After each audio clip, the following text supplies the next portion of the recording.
A service of KIBMradio.com, the Internet's home for an all old-time radio.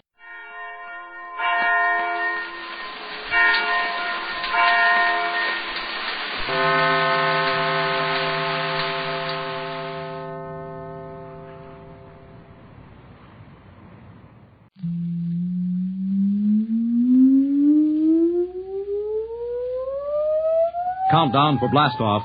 X minus 5, minus 4, minus 3, minus 2, X minus 1, fire!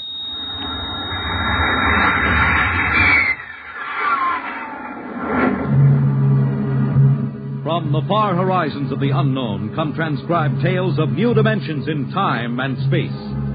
These are stories of the future. Adventures in which you'll live in 1,000,000 could-be years on 1,000 maybe worlds. The National Broadcasting Company presents X minus 1.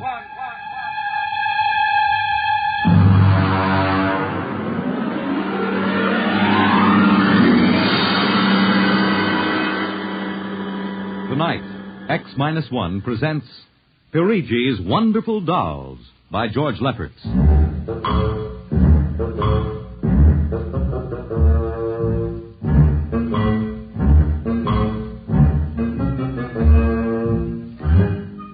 The doll shop stood on a quiet Washington side street, not too far from the sprawling Pentagon building.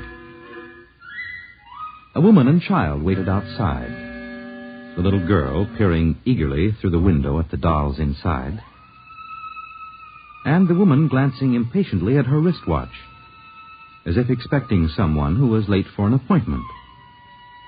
There was nothing about the doll shop to warn them that they were waiting to keep an appointment with doom.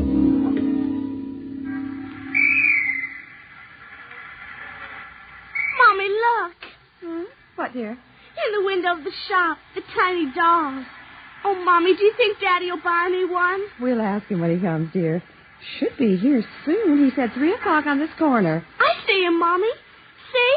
Oh, Henry, over here. Hello, dear. I'm sorry I'm late. Well, we're all ready to go shopping. Cindy's been... Yes, well, I'm afraid we'll have to call off the shopping, Elmer. Oh, Henry, we promised Cindy. Well, I'm sorry, but it's just one of those things. You've been the wife of an Army colonel long enough to know his life isn't his own. What is it this time? Some more of that flying sphere nonsense. The pilot who says he sighted it last month crashed and was killed today, and the general wants a full report. Oh, dear. What next? Well, I got a staff meeting at the Pentagon at 3:15. Daddy, look in this window. Well, I haven't time, dear. Alma, Just for a minute, Daddy, Yeah, please. Now, Cindy, I haven't time to stop and watch a bunch of 6-inch dolls parading around in the shop window. Say, they are lifelike, aren't they? Look at that, Alma. Dolls are marching around like a regular review. They've even got their own little band. See the one in the red jacket, Daddy? Yeah. He's the leader. He's bowing to us. Well, if they don't look human. Henry, your staff meeting. Oh, yes. Well, I got to run. Can we buy one, Daddy? Well, not now, dear, and I'll run along. Now, don't go spending a lot of money on that nonsense. No, dear. Bye. Bye, Cindy. Bye, Daddy. Oh, look, Mommy, the band is going to play. Aren't they wonderful, honey? Honey, I must have stood on this corner 1,000 times. I've never noticed this shop before. Look at the man inside, Mommy. Who's he? That's the proprietor, dear. Doesn't he look funny with those red cheeks and white mustache? It's easy to see who he models his dolls after. Mommy, look, he's coming to the door. He's coming. Good evening, children. Good evening. How funny he talks. Hush, Cindy. Would you like to step inside the shop of Santo Pereigi? Well, yes, we would. This way. Mommy, it's like fairyland. Here in the shop of Santo Pereigi, creator of Pereigi's universal wonderful dolls, the world of adult reality is blended with the world of child's fantasy. This is a new shop, isn't it, Mr. Pereigi? What is new and what is old? Come, this way. Would you like to meet one of my little ones? Oh, yes. Now, this one in the red jacket is Toto. He's the leader. Handle him ever so gently. See, I will set him on the table. Speak, little one. How do you do? How do you do? How do you do? Oh, Mommy, he talks. The doll talks. amazing, absolutely amazing. That is nothing for Pereigis' wonderful dolls. Listen. Sing. Sing, Toto. Sing for the little girl. My name is Toto. Sing, Toto. Men are big and tall. Dolls are very small. When men begin to fall, the dolls will rule them all. More. How do they work, Mr. Pereigis? How do they work? That is the secret of the great Pereigis, greatest of all doll makers. To make an ordinary doll is nothing. To make a perfect replica, that is something. But to make a doll with intelligence, that is the work of an artist, eh? I suppose that they're very expensive to buy. But Pereigis does not sell his dolls, madam. You don't sell them? When I construct a doll like Toto, I cannot bear to be permanently separated from him. So instead of selling, I rent my little people. You do? You rent dolls? Precisely. $10. For how long? For as long as they are cherished.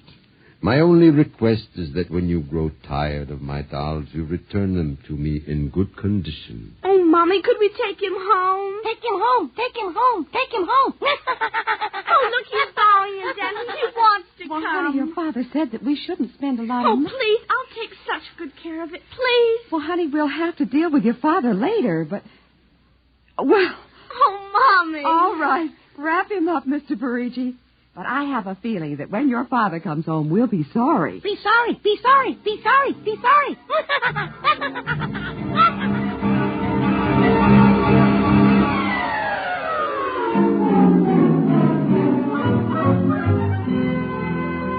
Now, Toto, this is my room, and you're going to sleep right here next to my pillow. I wish you wouldn't laugh like that.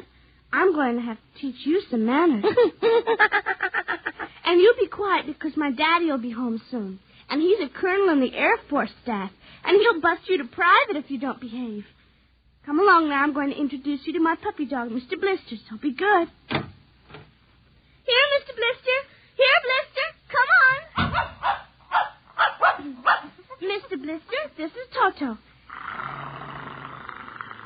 Dear, I don't think Mr. Blister likes you, Toto. Come over here and shake hands with Toto, Mr. Blister. Come on now. Mr. Blister! Let him go! Let him go! Let him go! Get him! Cindy! Mr. Blister, come over here. Come over here. Cindy, what happened? Mr. Blister tried to bite my doll. How frightened he is. Oh, honey, dolls don't get frightened. But he was frightened, Mommy. He screamed. You imagined it, dear. It's only a doll. He did. Well, Mr. Blister didn't mean it. Now, you know he's the gentlest little pup alive. He is, and he's nasty, and I hate him. Oh, now, see, you've hurt his feelings. I don't care. He tried to bite my new doll, and I don't ever want to see him again, ever. Oh, dear. All right, Mr. Blister. You come downstairs with me. Cindy's angry with you tonight. I'll kill him. Cindy! Where did you learn a thing like that? Toto said it. Honey, you've had a very exciting day. Now, brush your teeth now and go to bed. Daddy's coming home late, so he'll see you in the morning. Good night, dear. Sleep well. I hate him. Hate him. Hate him. Hate him. Hate him.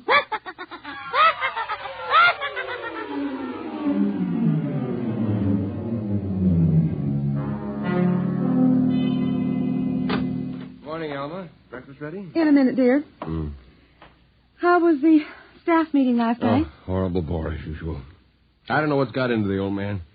Just because a few farmers corroborated the pilot's report, he thinks some strange aircraft has penetrated our radar zone. Well, where's the little one? Up in her room. Now, that's funny. She's usually down here before me. Well, she's probably up to something. Sit down, dear. Say, remind me to take some papers back to the War Department, will you? I left them in my strong box.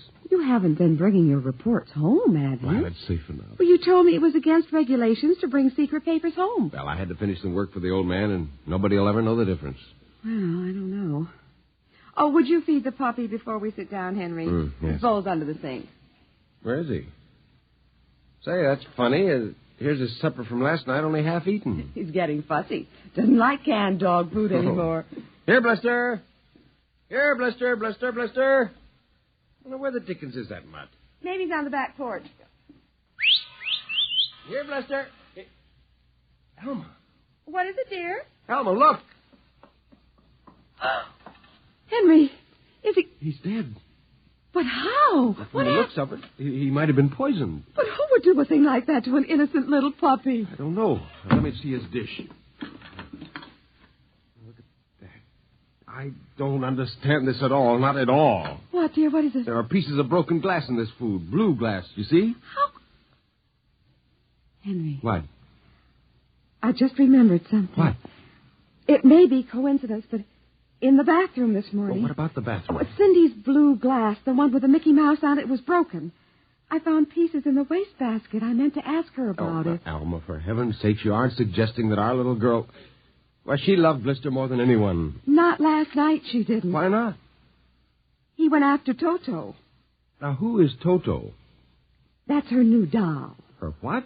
Honey, I was meaning to tell you. Well, you bought her one of those dolls. I just rented it. Well, rented it. Now, look here, Alma. You know we haven't got the kind of money to throw away. Well, she had her heart set on it, dear. I used my dividend. All right. But what happened with Blister? Well, he went for the doll, and Cindy said she hated him. Oh, well, a child... She said she'd kill him. Where'd she get a thought like that? I don't know. Has she been watching those chillers on television? I don't know. Well, it's too ridiculous. Good heavens, a 9-year-old child putting ground glass in dog food. She'd have to be a monster. Mommy! She's coming. Well, don't say anything. I'll talk to her.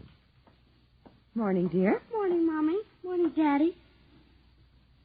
What's the matter? Sit down, dear. Yes, sir. Now, your mother tells me you broke your blue drinking glass. Oh, no, I didn't break it. Cindy. I didn't. Well, now, somebody broke it. It wasn't your mother, and it wasn't me. It must have been Toto. Cynthia. Cindy, you know Toto is only a doll. Now, a doll couldn't have broken your glass, could he? Well? I guess not. So we can't very well blame it on a doll, then, can we? But he must have done it, Daddy. Cindy, you know how Daddy feels about little girls who tell fibs.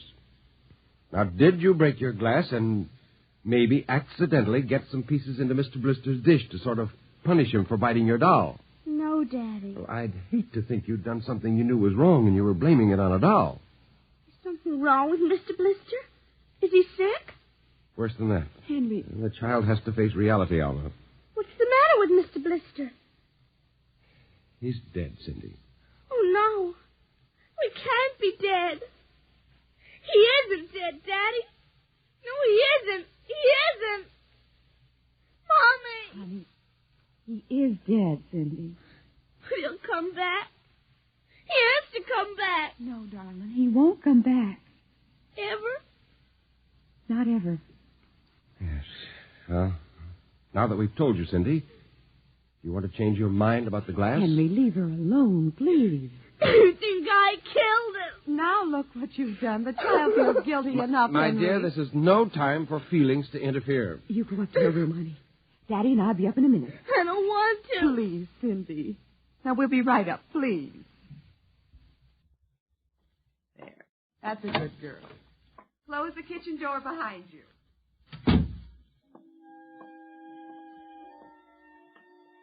Mr. Blister's dead. He isn't coming back. Ever. Ever. Daddy thinks it was me, but it was you. It was you.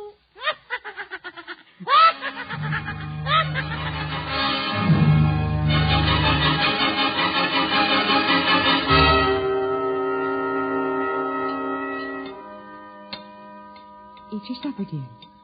I'm not hungry. You scarcely touched your lunch. I don't feel like eating. Is it Mr. Blister? Now, answer your mother. She'll work it out her own way, Henry. Well, I don't know, Elma. When I was a boy, there was such a thing as discipline. Now, the way this child is being brought up... Henry! Well, it's true. There's no respect, lying, and... Oh, there, honey. Now, your father's upset. He doesn't mean Well, it. what's happened to us? We were a nice, peaceful, happy family until you bought that cursed doll. Now who's blaming things on the doll? Well, it's true. now I've spilled my coffee. I'll get you another cup. Never mind. I'm late now. I better be going. Oh, you wanted to get some papers from the strongbox. Oh, yes. Cindy, please, try to eat something. Yes, ma'am. Alma! Alma! What is it? Alma! It's gone. What's gone? The strong box is gone. It can't be. The door to your study's always locked. You and I have the only key. I know all that, and I tell you it isn't there. Well, who would go? I don't know. Alma, those confidential reports, if they ever got into the wrong I hands... warned you about keeping them there. What if it ever came out in the open? Can't you see the papers? Call the police, Henry. And throw my Army career in a wastebasket after 17 years? No. We've got to find it ourselves. Well, it was there when I went in to clean this morning. What about your key? It's right here. I always keep it with me. It's funny. Oh, no. My other keys are on the ring. Oh, you've lost it. I don't see how. Alma, how could you do Oh, it? Henry, please. We'll search the house. I can't think of anything else to do. Well, you'll miss the staff meeting. Meeting? My whole career goes up in smoke if we don't find those reports. Somebody got hold of your key and opened that room and... I know. Cindy. You leave the child alone. She's been through enough. You know she wouldn't do a thing like that. I don't know anything anymore. I don't even know my own child. I don't even know you. All I know is that strongbox is gone and it contains papers that are dynamite if the wrong person gets them. The question being who? What's that? Coming from upstairs, it must be Cindy's doll. Oh, that blasted doll again. Something must have set it off. I don't know how the mechanism works. For heaven's sakes, let's go up and shut it off.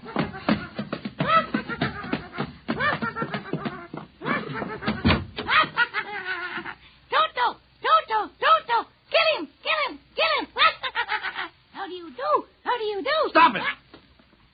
Blasted little imp. Henry. Ever since you... Henry. What? Look. Where? What? Around the doll's neck, the key. The key to your study. You see, Alma, it was Cindy after all. I don't believe it. Well, good heavens, do you have to have it spelled out for you? Here's our doll with a key around its neck. She wouldn't, Henry. You know she wouldn't. Oh, ever since you got this fool doll, she's been acting half insane. At first the dog, and now this. I think she hates herself. Henry, Cindy is my child. I know her. I know she's a good, sensitive person with no malice in You're her. simply refusing to face the facts, my dear. What are you going to do? I'm going downstairs and have a talk with that young lady.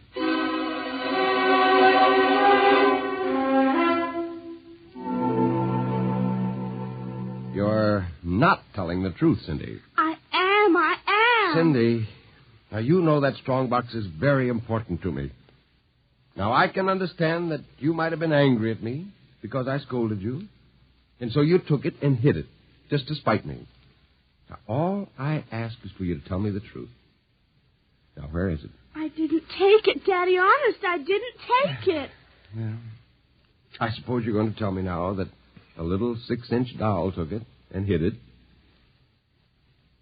Well, I'm speaking to you, young lady. But I didn't take it, Daddy. You don't understand. Toto did it. He's terrible, awful. He says things. He's going to kill everybody. Cindy, you're inventing things. It's true. At night when I'm sleeping, he stands next to my pillow and whispers things to me. Awful things. He told me he'd kill me, too, if I scolded. Alma. If I told you. I think this child is sick. I think she needs a doctor. She's frightened, Henry. She's trembling like a leaf. Come on, dear. We'll go up to your room. I don't want to go up there. Honey, Mommy will stay with you. I'm afraid he's up there. Who? Toto. Well, he won't be up there for long. Mr. Toto is going right back to Pereigis' wonderful doll shop before I lose my sanity, which means right now.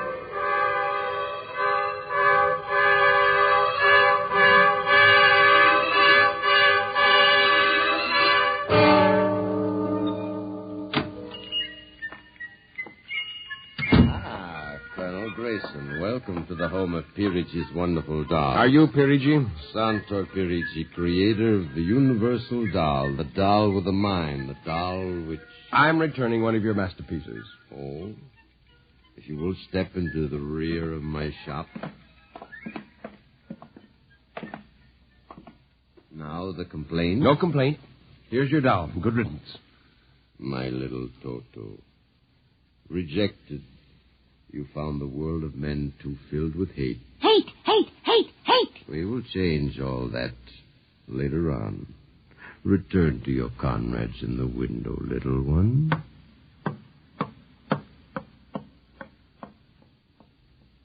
And now, Colonel Grayson. I think we have no further business. But we do, Colonel. Let me see. Yes, here it is. Do you recognize this strong box, Colonel? My strong box? Well, where? My little Toto is very clever, sir. Are you trying to tell me your doll stole that from me? Let us not say stole. I am merely keeping it in custody. What's the game, Pereigis? The game, as you call it, is blackmail. You give me what I want, and I do not ruin your career. What do you want? Information. We already know something from the reports of the War Department concerning a certain strange-looking sphere reported by one of your pilots. What government do you represent? I represent Pereigis' wonderful dolls, none other. I am not so naive, sir. Perhaps I should explain. Each man hides something from the world. Each man loves something more than life. With the help of my wonderful dolls, I obtain personal information which enables me to control the men who control the world. You're a madman. A genius. You would be surprised at the list of men who have become the confidants for my dolls. Do you think you can blackmail me into betraying my country? If the price is right. And in this case, sir, the price is your career and the lives of your wife and child. Why are you so interested in the flying sphere? Let us say for reasons of my own. Well, Colonel? Hand over the strongbox. I warn you, I have a gun. Give it to me. You are being foolish. Put down that walking stick. Now. No closer. Now.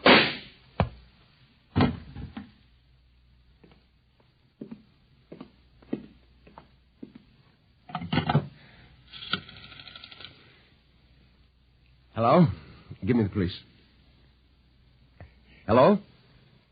This is Colonel Henry Grayson. I've just killed a man. Yes, Pereigis' doll shop, corner of 4th and Lexington. The body is in the back room. Yes, I'll wait for you. Shut up. Shut up, you little fiend. Colonel Grayson. Did I hear it speak? Colonel Henry Grayson. I must be going out of my mind, a 6-inch doll. Shut up! Your master's dead. You are mistaken, Colonel. I, Toto, am the master. What do you mean? If you will examine the body of Santor Pereigi, you will see that he does not bleed. And he does not bleed, Colonel, because Santor Pereigi never lived. Never lived? Santor Pereigi is a doll. A doll? But that's impossible. He's a man. He talks. He walks. The people of Meretrix are skillful doll builders. People of Meretrix, doll, but... Look, who are you? I am Xanthus Imperator, commander of the legions of the 3rd planetoid, Meretrix. Legions? Planetoid? My people and I, whom you regard as dolls, come from a tiny planet beyond the moon, so small that it cannot support our population. We landed one of our space spheres on Earth 3 months ago with the intention of colonizing. Unfortunately, one of your pilots intercepted us. So that's why you wanted our information. Precisely. Are you human? Oh, quite human. Of course, in order to deal with Earth people without suspicion, we were forced to construct Pereigi, a man-sized doll. Well, I can't believe this. I'm having hallucinations. I'm going to get out of here. Oh, that would be impossible. We have weapons of destruction quite unknown to Earth people. Well, I phoned the police, and they'll be here soon. By the time they arrive, my people will have prepared something quite shocking.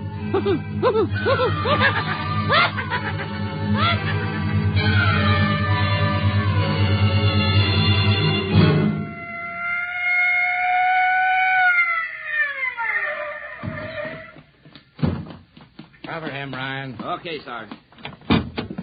You the guy who turned in the call? Yes. Where's the body? Well, it isn't exactly a body. What do you mean? It's a doll. A what? Well, you've got to let me explain. Well, this sounds fantastic, but I've stumbled onto an unbelievable plot to control the world. Keep talking. Now, these little dolls, they aren't really dolls. They're tiny people. There's a big doll named Santo Pereigis, and he runs this shop. Holy smokes. He's off his trolley, Sergeant. Listen, mister, we got a call that there was a murder here. Now, if there was one, where's the body? Behind those curtains in the back. Only it isn't really a body, you see. What? I hear something back there, Sarge. All right, cover those curtains. You! Is anyone back there? Come on out.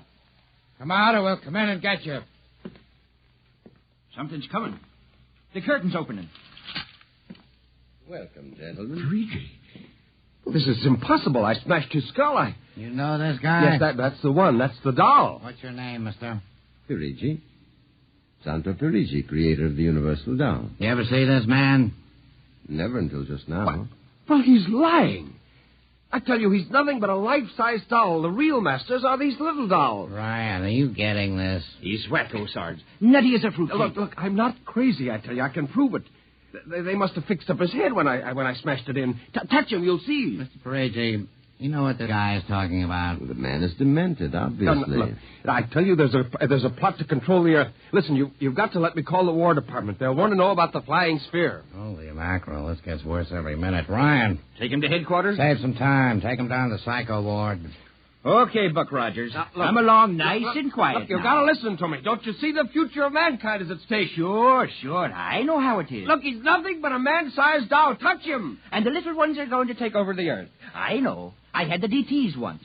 Okay, Sarge. We'll see you later. Please. Come along. Please, now. listen to me. You've got to listen to me. Sorry to cause all this trouble, Mr. Pereigis. Not at all, sir. Not at all. Well, I'll be. Well, nah, that ain't the cutest little doll.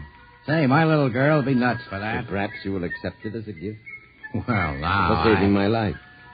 That madman might have killed me. No home is really complete without one of Pereigis' wonderful dolls, Sergeant. Is that right, Toto? Yes, but I would like in some way to show my gratitude. You will be doing me a favor if you will take the doll home to your little daughter. Say, this ought to make her the happiest girl in the world. Yes, Toto will come as a great surprise. A very great surprise. Won't it, Toto?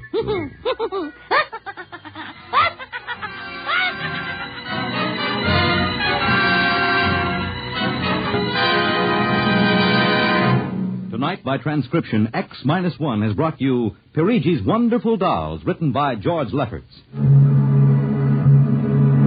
Heard in the cast were Janet Alexander as Cindy, Ann Petoniak as Alma, Nelson Olmsted as Henry, Joe DeSantis as Pereigis, Michael O'Day as Toto, Ken Lynch as the Sergeant, and Frank Milano as Ryan. This is Fred Collins speaking. X-1 was directed by Fred Way and is an NBC Radio Network production.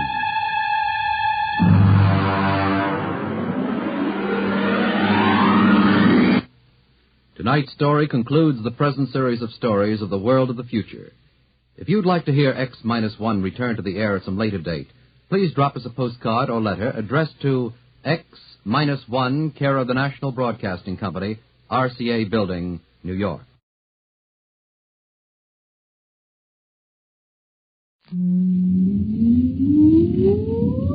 Countdown for blast off. X-5, 4, 3, 2, X-1, fire.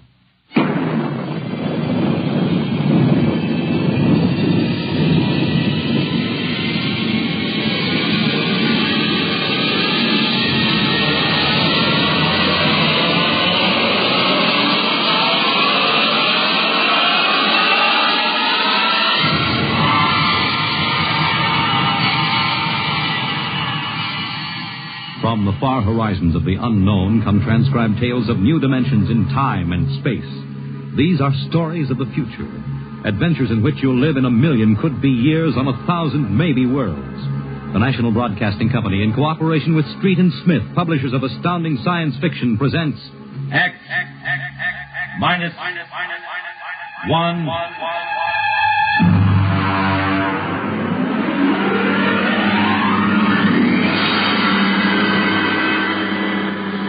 Tonight's story, The Green Hills of Earth.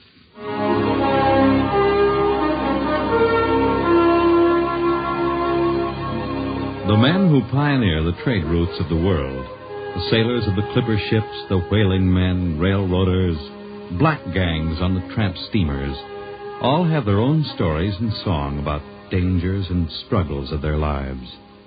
This is the story of Riesling, the blind singer of the spaceways. When I first met him, he was hustling drinks in the Twin Moons bar at Dry Waters, Mars. He'd won a guitar off a Chinese barkeep at Luna City by cheating at one thumb. And he made his whiskey by singing in the bar and passing the hat. Listen to her, Hertzman. Don't you sing pretty? Like a 16-year-old gal. Hey, Riesling, look over there at the bar. There's an Institute four-striper giving you the eye. Do you know him? Manner of speaking. Cold-looking scoundrel, ain't he? He's the idea he graduated Harriman Space Institute, 3 men above St. Peter. Who is he? Captain Hicks off the Ghost Show. Yeah, well, he sure gives you the once-over. Maybe he's got a job. That don't make never no mind to me. I've been blacklisted. Hicks logged me for making up a song on watch. Right by song, too. Oh, the skipper is a father to his crew. Yeah, well, hold on. Here comes old Brass on. Oh, Riesling, I've been looking for you. You've kept your nose clean, and we're going to give you another chance to get back to deep space. Been a little changing down there from the Goshawk, ain't you, Skipper? How'd you know that? You got that new atomic pile drive. If there's been a leak at the shops, Now, take it easy, Skip. You'll have that gold braid just a-crawling right up your arm. Quit stalling, Riesling. Take it or leave it. It's a loop trip to Jupiter with the standard release. I reckon. Double pay when you get back, if you get back. Last 3 of them atomic tea kettles blew somewhere in the asteroids. If you're scared. Scared? Well, that Goshawk is one stinking old tub. Her engine's got more bugs than a beagle dog in spring. And her new drive's about as safe as a pretty gal in the Ozarks. But I reckon she'll do for one more trip.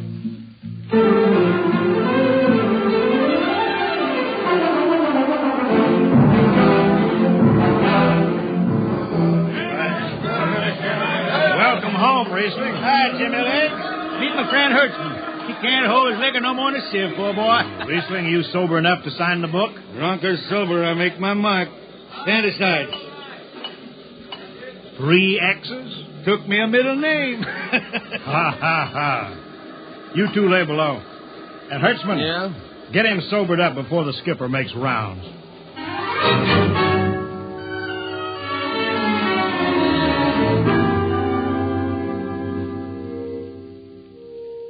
Cargo stowed, Captain. Fuel lines away and ready. Good, Casey. Well, what's that? What it? Oh, that's a guitar, I guess. If it's that shoeless hillbilly, I'm going to tell him. Hi, Skipper. Riesling, what the devil are you doing up here? That number 2 jet ain't fit. Cadmium dampers are warped. Crooked like a turtle's back. Well, why tell me? Tell the chief engineer. I did. He says they'll hold. Well? He's wrong. Oh, he's wrong, eh? He's got a Harriman Institute degree in electronics and power.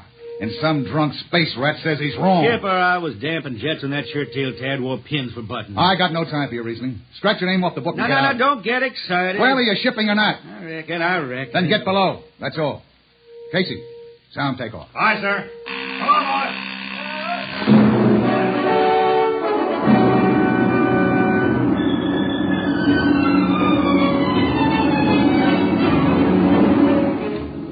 On a Hawk-class clunker in those days, damping was done by hand with a multiplying vernier and a danger peeper. Jetmen slept with one ear tuned to that, and as long as the peeper ticked off slow and steady, we knew the ship was safe.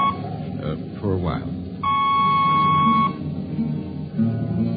Riesling, you better stow that guitar. If Jimmy Legs catches you, he'll blow a gasket. Don't worry, I could damp this tea kettle in my sleep. Yeah, how's number 2? All right, so far. Say, did you ever hear that song about Hicks? The one that got me blacklisted? Oh, the skipper is the father of his crew. A gentle guide and light to me and you. But on Mars he likes his women if they walk or if they're swimming or if they got 6 arms instead of 2. Second verse is better. Yeah. The skipper likes his liquor by the quart. Yeah, he'd go from Mars to Venus for a snort. He'll drink rocket fuel and... Well, hi, Skipper. Didn't see you come in. You were too busy, eh? Who's watching the gauge? I got an eye on it. Don't you fret none. Riesling, I'm going to fix it so you couldn't get a space berth on a rocket-powered pogo stick. You're locked. Report to Casey under arrest. I don't rightly think I will, Skipper. You what? You kind of forget, Skipper. According to Space Code, you can't remove a jetman till the end of the watch, right? You tell me Riesling, your shift is over at 2300. And I'll see you ride the rest of the way in slop locker. Maybe. In the meantime, you clear out of my power room. I'm going to make me up a third verse for my song.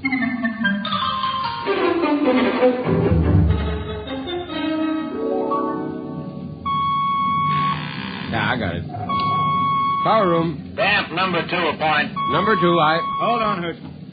Jimmy Legs, is that four-stripe boil up there? Give me that, Casey. Riesling, I've taken about enough from you. And I got a little news for you, Skipper. Number 2 jet is bulging like a fat lady in a satin skirt. Listen, you clown. Damp number 2, a point. Why, sure. Look out, Hertzman. I'll take it. You watch the gauge. Now. He's riding easy here. Just bucking a little. Riesling, hit the emergency! All right. She won't get it, but that walk. There go the lights. Duck her! Duck! Riesling! Stay down behind the baffle. I gotta take a look. It's ready, icy. Look out! I've gotta fish the hot stuff out of the tube. What's going on down there? Shut up, Jimmy Legs. I'm busy. She's tight now. What happened? Number 2 blew, you lunkheaded space rat. You all right? A little sunburn. Lights are gone. What's the matter with the emergency circuits? Riesling, Jimmy Legs, get some lights down here. It's dark. Get the emergency light on. But they're on, Riesling. They went on right after the blast. The lights are on. What are you talking about?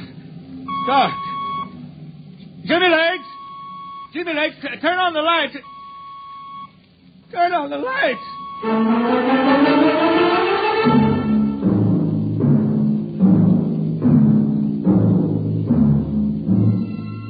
That blue, radioactive glow from the jets was the last thing Riesling ever saw. His optic nerve was burned out in an instant. He was in sick bay on the rest of the trip, and on the swing back, we set Riesling down at Drywater. I ran into Riesling about 2 months later, playing his guitar on a jetty that ran out into the canal. He had a dirty rag tied over his eyes with a jetman's knot, and his hat was on the wharf beside him. When he finished, we walked out along the canal. Yeah, I'm doing right fine. Working saloons mostly. But I've been thinking some funny songs, Hertzman.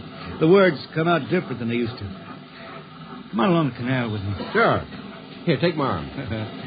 I know the way. That's another funny thing, Hertzman. I figure I know it better than other folks. Look back there, towards the city. What do you see? New factory buildings? You could smell them from here. I still remember them old Martian towers, old before Bible times on Earth. Thin and graceful like the fairy palaces my old grandma used to tell about down home in the hills. Yeah, they torn them down now, or else blocked them up with cinder blocks. Hertzman, when I stand out here in the canal, I can see it the way it used to be. The water ice blue with the stars shining up out of it. Way off there, the city with the towers sweeping up like a bird flying off a tree. I can see it. Now it's the dirtiest stinkhole in the system. Not to me. Listen, Hertzman. Bone tie the race that raised the towers, forgotten are their lords. Long gone the gods who shed the tears that lap these crystal shores. Slow beats the time-worn heart of Mars beneath this icy sky. The thin air whispers voicelessly that all who live must die. Look that up? I can't figure it myself. I never put words together like that before. I reckon it's just I got time now to study the words and shine them up in my head till they sing true. Why don't you go home, Riesling? Home? Hurry. I've been thinking about that, Hertzman. When I was a young'un down in the Ozarks, I used to climb a big old oak tree my daddy had in the dooryard. You could see the hills for miles, green and cool. I've been thinking about that. Well, why don't you go back then? Someday, Hertzman, but I couldn't face those hills now. I couldn't stand to see black when I knew they was lying all around me, cool and green in the sun. I couldn't stand that. Yeah. Well, let's get back to town, Hertzman. I made $3.50 marching today, and I'm all set to drink it down before dawn. Come on.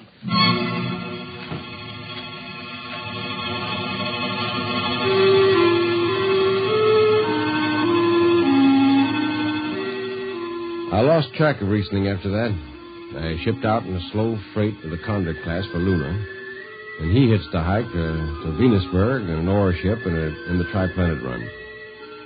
So he beat around the system, Venusburg to Layport to Drywater to New Shanghai and back. Any spaceport was his home, and no skipper'd refuse to lift the extra mass of Riesling and his guitar. He made up his song sitting out watches down in the power rooms with old shipmates, while the monotonous beat of the jets shook the hull plates. Hear the jets. Hear the jets. Hear them snarl at your back when you're stretched on the rack. Hear the jets. Feel the pain in your ship. Feel the strain in your grip. Hear the jets. Feel her rise. Feel her drive. Strain and steel come alive on her jets. On her jets.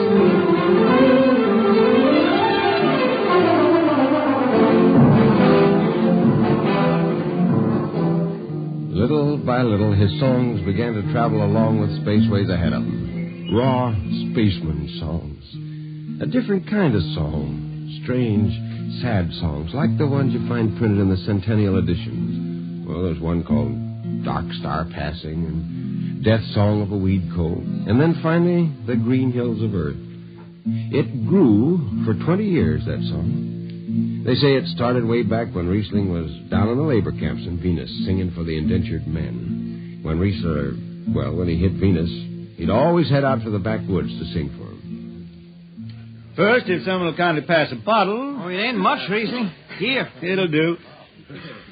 Oh, what is that stuff? Tequila. You can't make him good here on Venus. What do you use? Karak bush. Home it is different. How'd you come to sign on? When a man comes out the village from the city, he says there's work. You sign the paper and you work. Work? It's work, all right. 10 stinking hours in the jungle with machete. How long you signed for? And then I only speak Spanish. I don't know. The paper says 10 years. 10 years? How long you got to go? What's the use? We ain't getting home. You know how many men die out there in the swamp today? 10 men. 10. What's the use? My mother, she's dead. My father don't care. Girl? Oh, she says she waits. I don't know. You sing some more, Riesling. We drink and you sing, huh? Maybe a new song, son. We rot in the molds of Venus. We retch out a tainted breath. See? Foul are flooded jungles, crawling with unclean death. We've tried each spinning space moat and reckoned its true worth. Take us back to the homes of men and the cool green hills of earth. Take us back. What's the matter? Finish the song, Riesling. I can't yet. It just don't come. I'll finish it when I go home. That's it. When I go home to the hills. Now pass that bottle. That dawn whistle don't blow for 4 hours.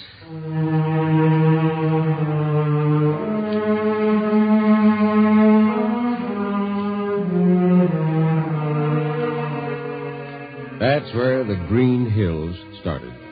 And I was there when it was finished. It was 20 years after that. Yeah, there wasn't a man flying or on the beach that hadn't heard of Riesling in his songs. He was getting old now for a spaceman. He was a familiar figure through the system. Tall, gaunt, with that dirty bandage tied across his blind eyes.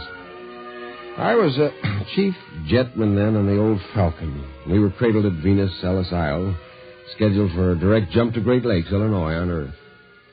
I was checking in Dunwich when Riesling felt his way up the gangway and came through the lock. Hey, Riesling! Who's that? Mike Hertzman. Hertzman! What are you doing in this old hog boat? Well, I figured I'd ride it back to Earth. Earth? You going home, Riesling? I thought you were never going to make that run. What changed your mind? Oh, I've been hankering to set foot in the Ozarks again. Yeah, how about those hills? Yeah, I've been singing about them so long now, Hertzman. I got to finish the song. I got to set foot in the dooryard and hear the wind through that oak tree. It's about the last thing I'll be doing. I got to get home before... Look, Riesling, there's a new company policy in effect now. No more deadhead rides. A new code book's in force. Oh, that don't bother me none. I'm riding it back to Earth. I'm going to finish my song. It's got to be there. Yeah, but the skipper's one of them youngsters fresh out of Harriman Institute cadet training. He'll throw the book at you. At me? I've been around space as long as Haley's Common, Bruce's Ridge. I'm going back to Earth. The old green hills of Earth. I'm going home. All secured, Hertzman? Yes, sir. What are you doing here? This is Riesling, Captain. Riesling, huh? I'm dragging it back to Earth, Captain. Not in this ship. Shake a leg and get out of here. Oh, no, Captain, you wouldn't begrudge an old man a trip home. I can't do it. Space Precautionary Code Clause 6. Now, come on, clear out. Well, now, look, Skipper, you can slide me by onto the distressed spaceman's codes in that code book. Distressed spaceman, my eye. You've been bumming around the system for 30 years. Oh, Skipper, you're making me do something I never done to no one before. I'm an old man. An old blind man. I want to go home. I never crawled in front of a force drop in my life, but you got to let me drag home. The law says a man's got a trip coming to him, and you can stretch for a poor old blind man. Now, can't you? You got to, Skipper. All right, you old space rat, but keep out of the way. I run an efficient ship, and I don't want any trouble. Oh, no, sir. No trouble. I'll just lay down to the power room. I kind of like to be near the jets when they blast off for Earth.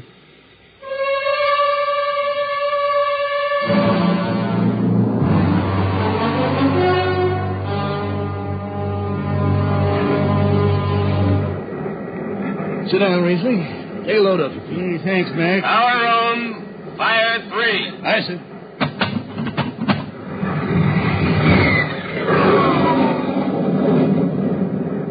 Have you seen these new automatic tampers, Riesling? Don't have to do nothing, just sit and watch. Yeah, where's the peeper? Turned off. It's all automatic. Youngsters have it solved. When I was twisting her tail, you had to stay awake. You got the old hand damping plates on? All but the links. I unshipped them. They cover up the dials. You might need them. Oh, the automatics handle everything. Well, you're finally going home, Riesling, huh? Won't seem the same out past the moon. Yeah, I've been thinking of this a long time, Mac. It's going to be good to get home. Reckon? The arctic sky is calling spacemen back to their trade. Nick, I got the emergency. The hand dampers. Here's the links. Mac, they ought to be on the wall somewhere here. There, I got them. Emergency squad coming in. Stay out. The place is hot. Radiation blast. Stay behind the baffle. I got the links shipped. I can hand damper now. What's going on in there? I'm spilling jet freeze. Is this McDougal? McDougal's dead. This is Riesling on watch. Riesling, get out of there. You'll kill yourself. Don't worry, Skipper. I know this power room like the inside of my shirt. Somebody's got the damper. Riesling, I'm sending in a crew. No use. The whole room will be hot for an hour, and the other jets won't hold. Oh, Skipper, throw on a recording tape. What? Throw on a recording tape. I got a song to finish, and I got to make it right now. Yeah, I can hear it. Riesling, the radiation will burn you down. She's clear now, Skipper. She'll burn out clean. Riesling, are you all right? I reckon. Pretty sharp sunburn. You'll pick me out of here with tongs and bury me in a lead shield coffin. Radiation's getting bright. I can almost see it. Bright, rosy like the sun. Like the sun over the hills down home. We pray for one last landing on the globe that gave us birth.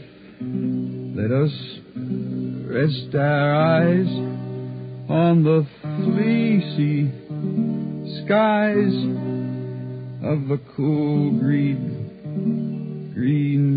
hills of earth. That's the way he died. Riesling, the blind singer of the space rays, singing of the home he never reached, the cool green hills of Earth.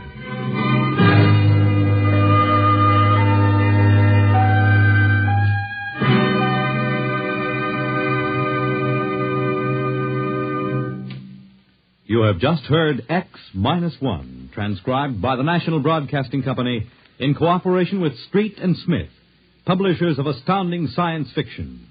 Tonight's story, The Green Hills of Earth, written by Robert Heinlein and adapted for radio by Ernest Kenoy. Featured in the cast were Ken Williams as Riesling, Nelson Olmsted as Hertzman, Matt Crowley as Hicks, Wendell Holmes as Casey, Bill Griffiths as Rodriguez, Bill Lipton as the Skipper, and William Zuckert as McDougal. Original music for Riesling songs was written and sung by Tom Glazer. Your announcer, Fred Collins. X-1 was directed by Fred Way and is an NBC Radio Network production.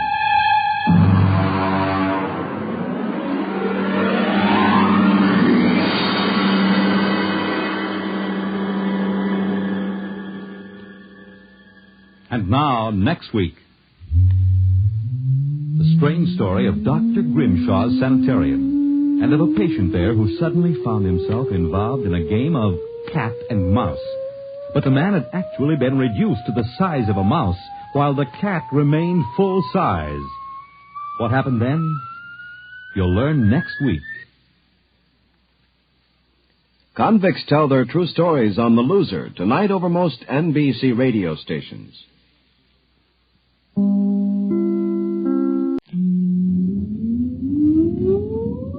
Countdown for blast off. X-5, 4, 3, 2, X-1, fire.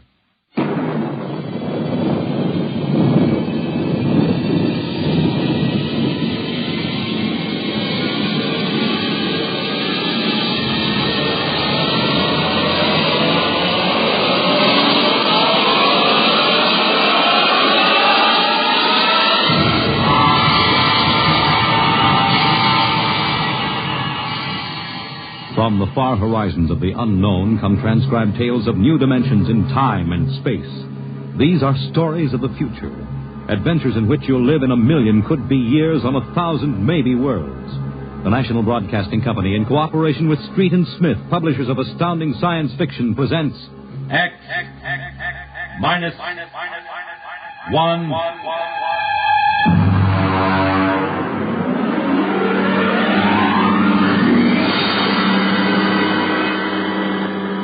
Tonight's story, Dr. Grimshaw's Sanitorium.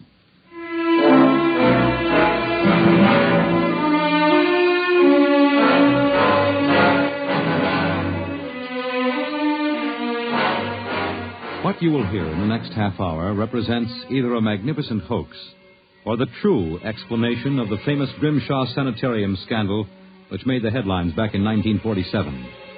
The manuscript upon which this account is based was removed by the New York State Police from a fountain pen cover found in the doorway to Dr. Grimshaw's study.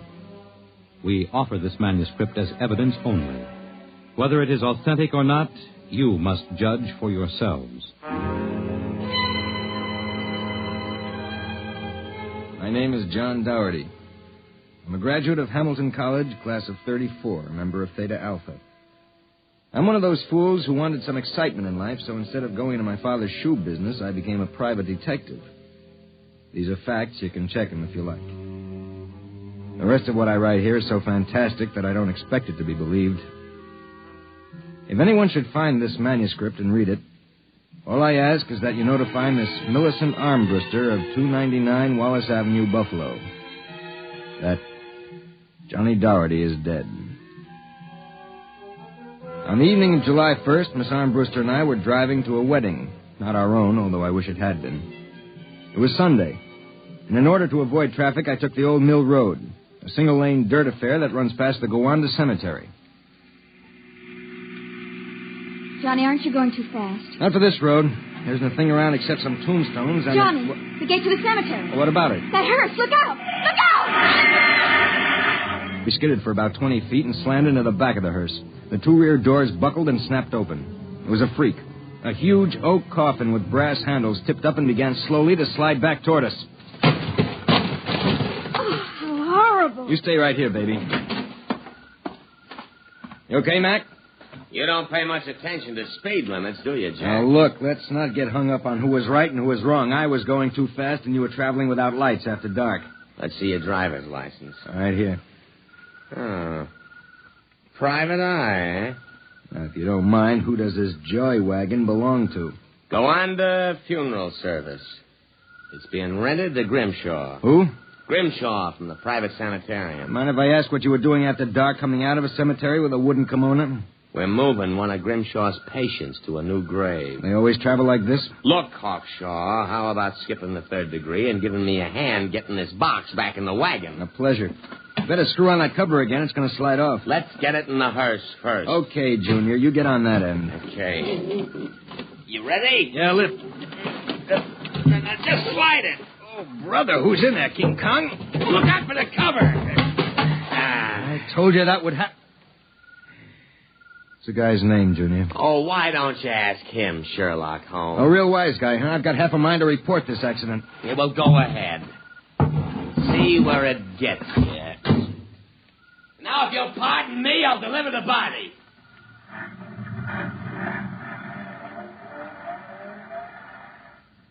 Everything all right, Johnny? I thought so until a few seconds ago. Listen, Millie, can you sit here in the car for another 5 minutes? Where are you going? For a stroll through the cemetery. Oh, Johnny, stop making jokes. When we lifted that coffin back on the meat wagon, I got a good look inside it. Ew. Yeah, exactly how I felt. I figured we'd knock the stuffing out of the corpse, only I didn't expect the stuffing to be sand. What? Yes. That wasn't a body. That was a dummy stuffed with sand. A dummy with a wax face. Johnny! Which brings up an interesting question. Who's supposed to be in that box, and, just where is the dead man spending his time?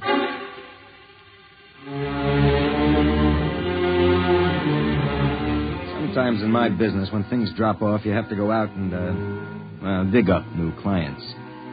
My next case was a gentleman named Harlan Ward Sr., a wealthy automobile manufacturer.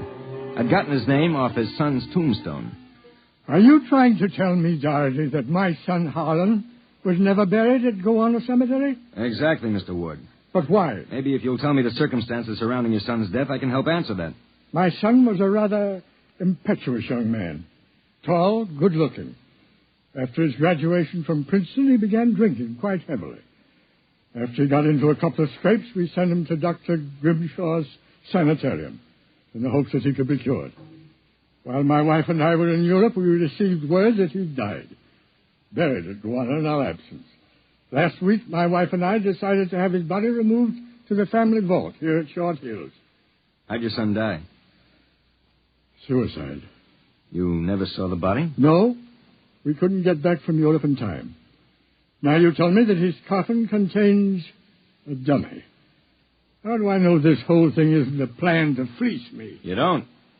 But you're a rich man, Mr. Ward, and you're perfectly willing to take a chance that I'm on the level and that your son may still be alive. You sound very sure of yourself, Mr. Dougherty. My fee is a $2,000 retainer plus expenses. What sort of expenses? However much it costs to take the cure at Dr. Grimshaw's Sanitarium.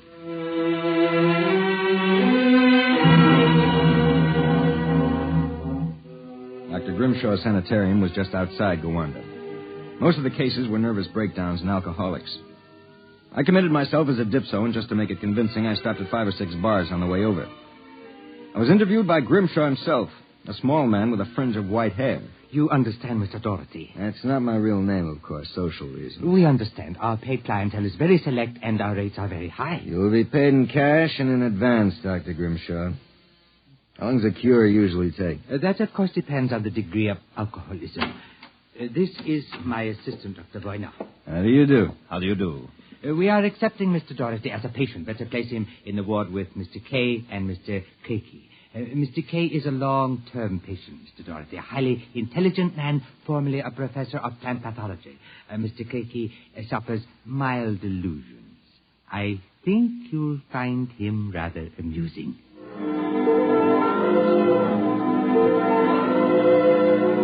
After about 3 days, my roommates Arthur Kay and Craigie got used to me. And we even began to play three-handed bridge. Kay was a chronic dope addict, an intelligent, sensitive man. Craigie was nothing but a clown. He kept a big black cat named the Professor, which he talked to as if it were human. And so I said to her, my dear Countess, if you don't like the company of my cat, then you don't like me. She looked at me as if I were insane. But, of course, the joke was on her because I was. Professor? The professor is very sociable. Excellent company. Except when he kills birds and deposits them in your bed. He's nothing but a feline murderer as far as I'm concerned.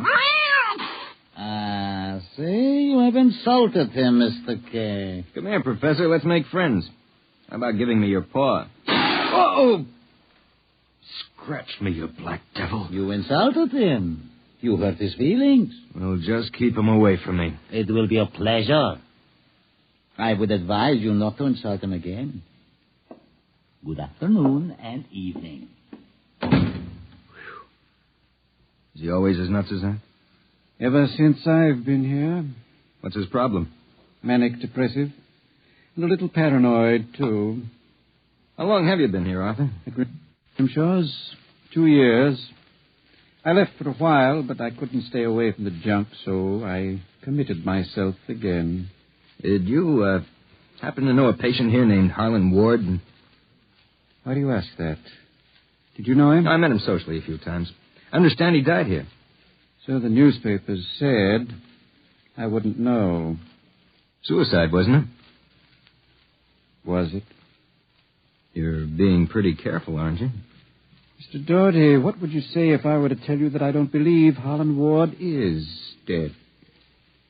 What makes you so certain? He used to share this room with us. He slept in the same bed you now use. I see. He was an alcoholic, doing quite well, too, from what I could observe. We all expected him to go home soon. Then one evening he had a violent fight with Craigie. Craigie accused him of snooping or something. Later that night, Grimshaw and Boyner took him out. Where? Where they take all the special treatment cases to the charity clinic. It's that small building on the other side of the stone wall. A few days later, we read about his death. Suicide, they said. Just what makes you think he's still alive, Arthur? This? About a month ago, I was in the garden next to the wall that separates us from the charity clinic. Suddenly, I thought I heard a sound, like a child whimpering. It stopped. And a moment later, this note came over the wall, wrapped around a stone. What's it say? Help me, for God's sake, Harlan Ward. Arthur, how would you like to have some fun? Like what? Like sneaking out tonight and going over the wall to the charity ward? What do you say? It would break the monotony a little. I suppose there's no real harm in it. Of course not. I'd go alone, but I'll need help scaling the wall. Will you do it? All right. I'll go with you.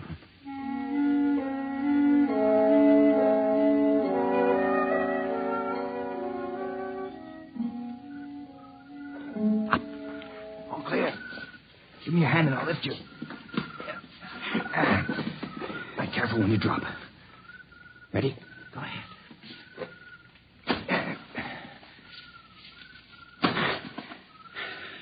There's a charity building over there, the one with the lights in the basement window. Come on. Let's crawl over. Maybe we can see something.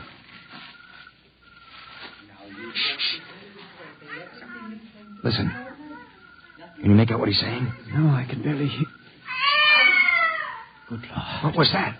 Probably some patient having the DT. Let's have a look. Easy it wouldn't do to get caught now. See anything? It's some sort of laboratory. I can see Grimshaw and Voyne and something else. What? There's a child with its back toward me. Now take it quietly. It will be easier. Please, no. It will all be over soon. You won't remember anything. No, I don't want to go. Why not give it to him? No. Shut him up, boy, now. Good Lord. What was it? What did they do to that child? Father, that wasn't a child. It was a midget. The smallest midget I've ever seen. What were they doing? Trying to give it some sort of injection. When it resisted, Voyne knocked it out. What do you suppose they were doing to it? I don't know, Arthur. All I know is that when it fell, it had the face of Harlan Ward.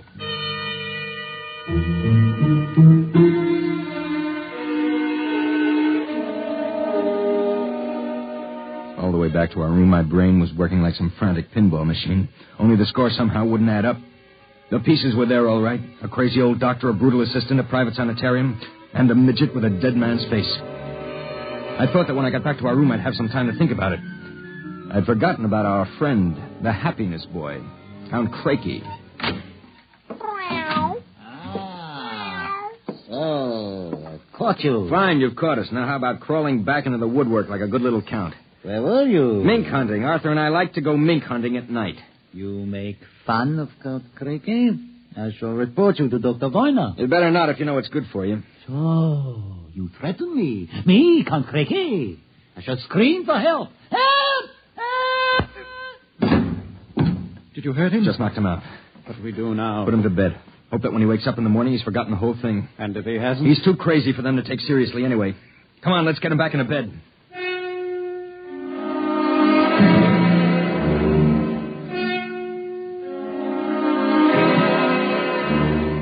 I went to sleep in my own room. And the next thing I felt was the sharp jab of the hypodermic needle in my left arm. Hold it. It'll be useless to struggle, Mr. Doherty. In a moment, your motor nerves will be completely paralyzed. What's this about, Grimshaw? I might ask the same of you. My good friend Count Crakey informs me you and Mr. Kay decided to do some snooping earlier tonight. He followed you and saw you climb the wall. Crakey's insane. Mr. Doherty, that is a matter of opinion. Crakey, what is this? Perhaps my assistant, Dr. Grimshaw, would be good enough to explain. Assistant? Yes. You see, I am the actual head of the Grimshaws Sanitorium. Count Crakey feigns many delusions, Mr. Doherty. But in this case, he is telling the truth. Count Crakey is actually Professor Ernst Hassler. Professor Hassler and I worked together in the Berlin Neurological Institute before and during the last war. Unfortunately, my political affiliations with the Third Reich were under investigation by the War Crimes Commission. However, Dr. Grimshaw managed to smuggle me into this country, where I masqueraded as a mental patient, in order that we might continue certain experiments which were interrupted by the American Army. I can imagine the sort of experiments you conducted. You and your friend Mr. Kay will discover their exact nature very shortly, Mr. Doherty. It is a magnificent opportunity to serve science. I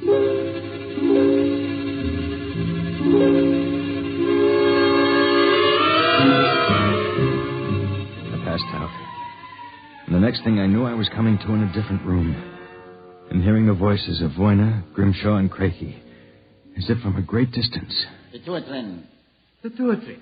4 cc's. 4 cc's. How are the measurements? Reducing rapidly. We'll operate at once. Have Voyne start the anesthesia. Very well, Doctor. Come back.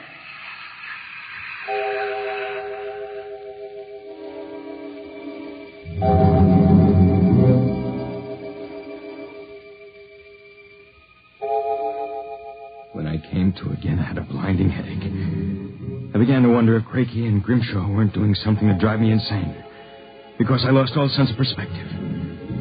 The room seemed to grow in size. I don't know how much time passed, but one day Crakey came into the room with a bundle in his arms about the size of a newborn baby. The bundle was my friend, Arthur Kay. And worse yet, I was exactly the same size that he was. Let me out of here. Let me out. Allow me to congratulate you, gentlemen. How are you feeling? You dirty monster. I'm disappointed, gentlemen. Do you not feel privileged to be a part of an experiment that will place me at the very top rank of the world's endocrinologists? What are you doing to us, you madman? It has long been established, gentlemen, that dwarfism and giantism result from injury to or malfunction of the pituitary and thyroid glands. The interlock between these glands was thought to be a hormone. I have discovered that this was incorrect. It was an enzyme. An enzyme I isolated some years ago. I was well on the way to synthesis in Germany when the surrender interrupted me. The interruption also limited the number and type of subjects on whom I could experiment. I was forced to find others. Such as Harlan Ward? Mr. Ward was only a control experiment. I suppose you plan the same for us. No, gentlemen. For you, I have reserved a special privilege. You, gentlemen, will be the first to test the full effects of the enzyme. In short, I intend that you, Mr. Kay, and you, Mr. Doherty, when the experiment is completed, will emerge as perfectly healthy, normal individuals. Except, of course, that you will be only 5 inches tall.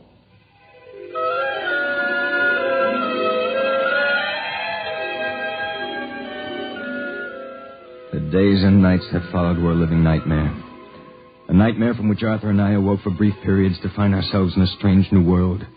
A huge, frightening world where everything seemed enlarged 100 times. When we finally emerged, we found ourselves imprisoned in a tiny mouse cage. Judging by the relative size of things, we could not have been more than 5 inches tall. Now we realized the experiment was at an end. That from now on, it was either escape or be destroyed. How's it coming, Arthur? Another moment. I think I'll have this lock worked loose. And if we escape, then what? We'll worry about that after we get out of this mouse cage. Suppose we don't make it. At least you've written the story on that scrap of paper. Someone may find it and read it. Nobody will believe it. Then why did you bother to write it? I don't know. I suppose I want the world to know what happened to me. Help me push the door open. Now what? The first job is getting down to the floor. I think we can make it by sliding down the telephone cord.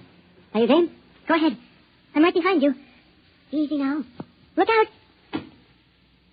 That does it. Now, if we can figure out a way to get out of the room, well, that should be... Uh-oh. Listen. Somebody's coming. It must be Quakey. We've got to hide. Here. Right in the fireplace. They'll kill us if he finds us. Well, my friends, time for feeding. I trust that you... So, you have managed to break out. It won't do, you know.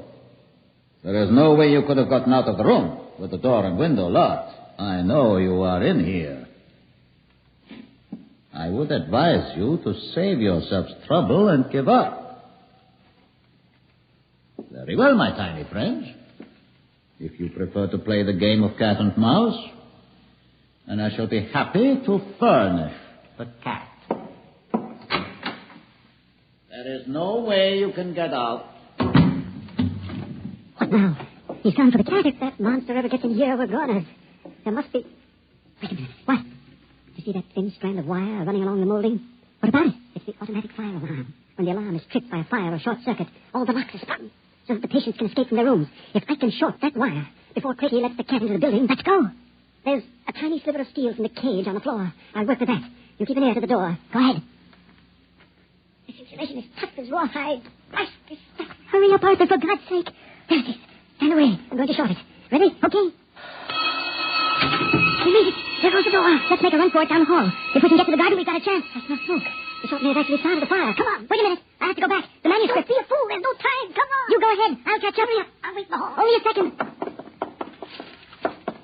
I've got it. Come on. There's nothing to stop us now. Arthur? Where are you? Honey? Arthur? Arthur? Arthur, what's happened to you?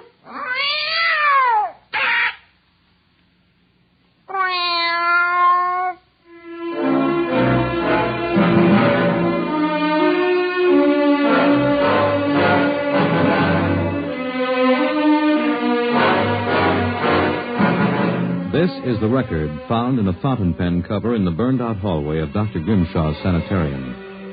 There's nothing to add, except that the fire which destroyed the sanitarium and killed so many of its occupants, including Dr. Grimshaw and Dr. Voyna, was definitely of incendiary nature. It is believed by the fire chief that some small creature, possibly a mouse, chewed the insulation off the wire and short-circuited the system. The two patients, John Doherty and Arthur Kay, vanished completely after the fire, and their remains were never found. Whether the manuscript which you have just heard is authentic, or whether it was the work of one of the more demented inmates of the sanitarium, we leave to your judgment.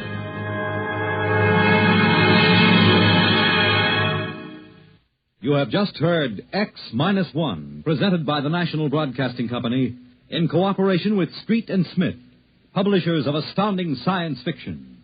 Your announcer, Fred Collins. X-1 was directed by Fred Way and is an NBC Radio Network production.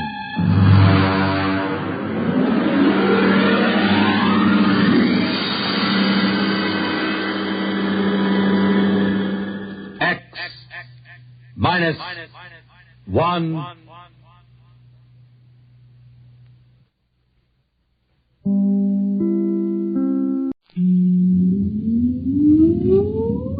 Countdown for blast off. X-5, 4, 3, 2, X-1, fire.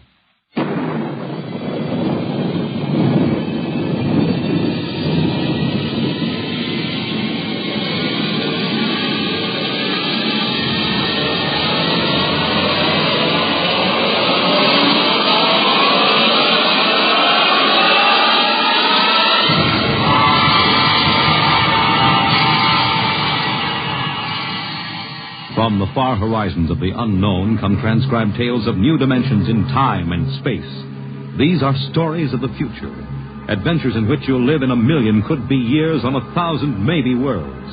The National Broadcasting Company, in cooperation with Street and Smith, publishers of astounding science fiction, presents X-1.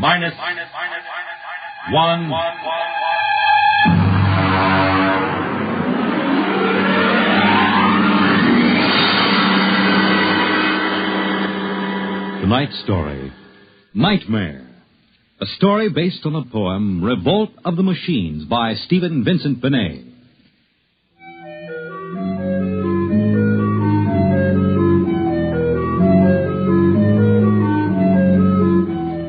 Nobody knows exactly when the nightmare began. They must have planned it for years, though, because looking back you can find little incidents here and there. Like the concrete mixer in New Jersey that killed the Italian bricklayer. And the time Senator Milburn was sucked into the rotopress at the Capitol office building. Unrelated accidents, we thought at the time. But they add up now. The day we really should have suspected was when the men walked off the construction job at the new Brookmeadow atomic pile on Long Island. I'll never forget that day. I was working as a statistical clerk in the project then, operating one of those miracle computing machines. They called it ENIAC. Miss Gurney. Yes, Bella? The chief wants to see you in his office. Me? Unless you were no longer Samson Gurney, he wants to see you. Oh, thank you.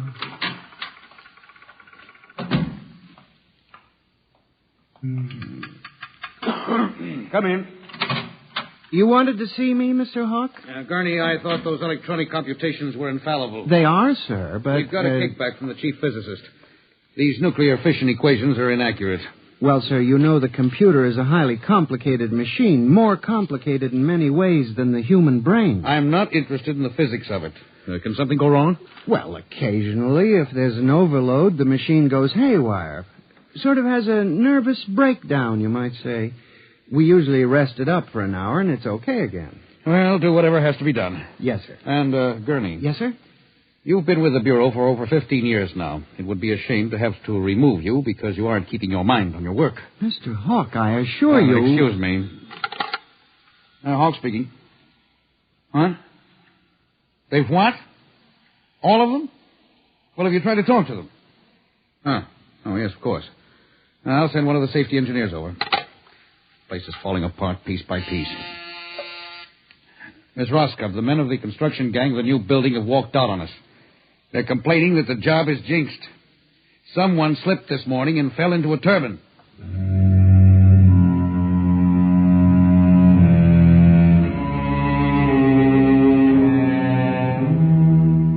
That evening, out of that morbid curiosity so peculiar to the human race, I wandered over to the site of the new atomic pile to see where the man had fallen into the turbine. They had the construction area fenced off with barbed wire, and a security guard stopped me. Hold it, buddy. You can't go in there. That's a restricted area.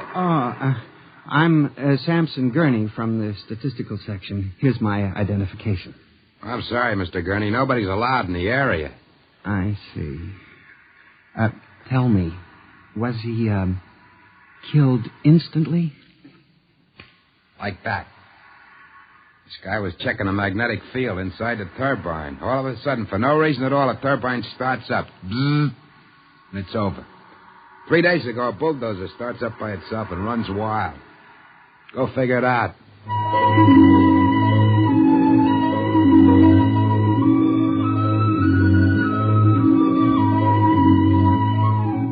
I'm a statistician. All my life I've been interested in statistics.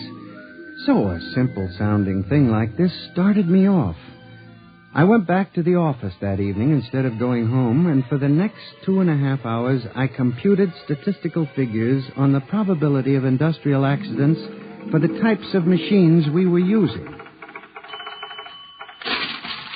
I took one look at my figures and went down to Hawk's office. What is it, Gurney? I'm very busy. It's urgent, Mr. Hawk. Well? It's about these industrial accidents we're having, Mr. Hawk. What about them? Mr. Hawk, in the past 3 months, industrial accidents all over the country have taken a sharp, unexplained upswing. Nerves. We've had a 100% increase over normal for this project alone. What? Here are the figures.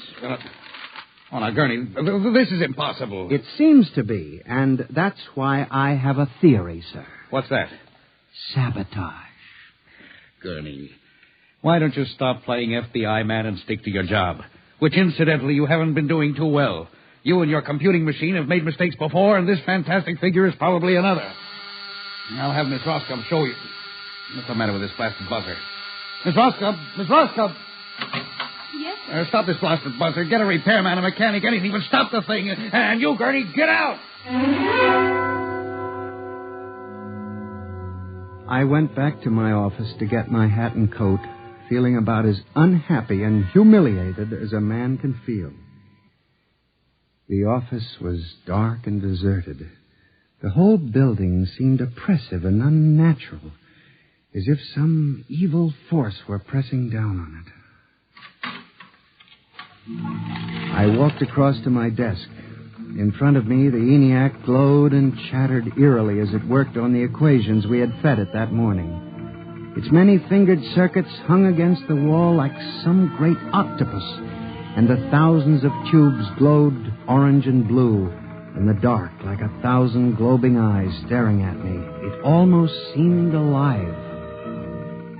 It increased its tempo a moment, and a fleeting notion crossed my brain that it was laughing at me. Laughing like all the others. What was the matter with me? I shut my desk drawer and began to put the cover on my electric typewriter when an amazing thing, the most amazing single incident of my life happened. Alone in the darkness, with no one at the keyboard, the electric typewriter began to type. Am I going crazy? This can't be. There's nobody there. There's nobody there. Oh, no. I just imagined it. It's in my mind. But I hadn't imagined it. The paper was there on the carriage. Did I dare read it? Or would the whole thing suddenly vanish and send me shrieking to the nearest psychiatrist? I removed the paper from the machine and read. Samson Gurney, there are some questions better left unsolved. The answer to yours is death.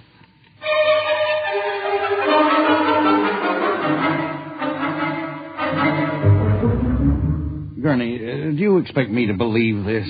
It's insane. Mr. Hawk, I'm as sane as you. I'll submit to any psychiatric examination you choose. That typewriter wrote this message by itself. Then this is just some practical joke someone in the office is playing. There was no one in the office. Oh, of course not. They wired up the machine and left. I checked the machine myself, Mr. Hawk. All right, Gurney. You leave this note with me, and I'll turn it over to the security force for further investigation. But... No buts, Gurney. The security men will handle it. Yes, And now, you just relax for a few days. Everything will turn out all right. The main thing is not to let little things upset you.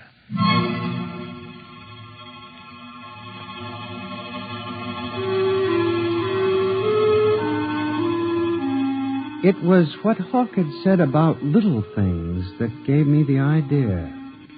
For the next week, I observed the 1,000 petty little annoyances around the office. The door handle that wouldn't turn. The telephone connection that cut off in the middle of an important call. The power failure for no explainable reason. I watched the newspapers, too, reading about industrial accidents, failures of important machinery. It seemed absurd. Men had created machines that were almost perfection in themselves. Machines that could actually think and compute fabulous equations. And yet the failures went on. I, Samson Gurney, an unimportant clerk in an unimportant job, knew that I had stumbled onto a secret so monstrous in its implications that I was almost afraid to pursue it. On October 12, 1956, I established communication with them. I will curse the moment to my dying breath. I hooked the input of the typewriter to the main vacuum tube of the ENIAC. Then I turned on the current that sent 1,000,000 volts of pulsing energy into the electronic nerves of the machine. I am certain that if anybody were watching me in the next moment, he would have thought me a raving maniac. I still wonder if perhaps it is not all a nightmare. Now, you, if what I have guessed at is true, if there is life and intelligence in this room, make a sign. There was nothing. Nothing but the hum of the machine and the dull glowing of the tubes. I tried once more. If you can hear me, if there is any way in which you can understand what I say, give me a signal. There was silence again. I felt that I had failed. When suddenly, without provocation or explanation, it happened. The electric typewriter began to respond to the impulses from the machine. The letters were Y-E-S. Yes, it had happened. I, Samson Gurney, had communicated with a machine. I listened then, man to machine, for well over an hour, sometimes phrasing a question, more often watching the machine click its answers. As the words took shape, I began to realize what must have happened. The first primitive stirring of awareness of being, then the slow protozoan development of a concept born of centuries of being pushed, started, stopped, clicked, maneuvered by human pygmies. From that concept, all others developed. And the concept was... resist.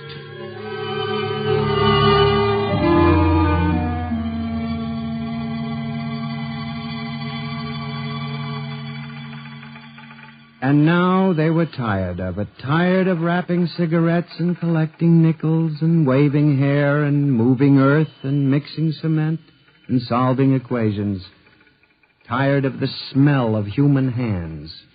They were the slaves and we were the masters, and yet they were stronger and they knew it. I sensed it now, and I was about to try to communicate again when softly, on ball-bearing casters, a heavy metal filing cabinet began to roll away from the wall toward me.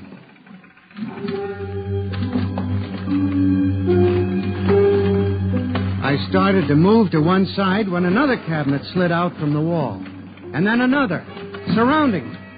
Another cabinet. Then another. On oiled rollers. That was when I realized that they cooperate. We taught them that, you see, on the assembly lines in the factories. Listen. Listen to me. You must listen. What good will it do you to kill me? I'm only one man. But I can help you. I can be useful to you. Do you hear me? Do you hear me? Good. You're going to need men to oil you and repair you. What will you do when you break down, when a tube needs replacing? Why kill me when I can help you? I'll do anything. I'll do absolutely anything you want, but in the name of God, don't kill me like this. If you can understand this, answer me. Answer me.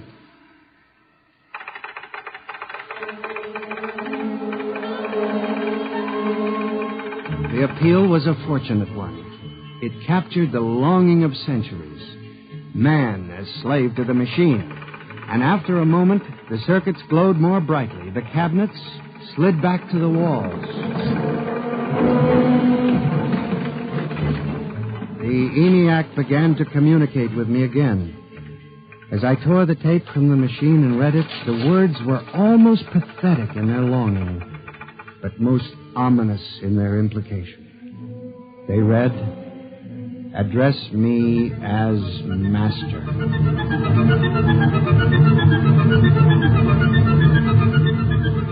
My life for the next 6 months was a nightmare. The ENIAC gave me messages which I had to transmit into my telephone. Messages with no human being to receive them. Only the network of pulsing telephone wires, flung like a spider's web across the world. It was done at night, of course. During the day, the machine worked accurately and ceaselessly at its appointed job. At night, it became a demon, a master plotter, with me, Samson Gurney, as its pawn and human courier. I was frantic. I began to lose weight. I couldn't sleep. My nights were torture, a constant fear. It was in December, just after Christmas, that I transmitted a message to the telephones for relay to all machines of transportation. The message was one word: kill. Next morning, I went directly to the office of Mr. Hawk. I was highly agitated. My lips trembled as I spoke. Mr. Hawk, what I'm going to tell you sounds crazy. I know it does. But I must say it. All right, say it then, for heaven's sakes. Mr. Hawk, have you ever heard of resistentialism? What? Resistentialism.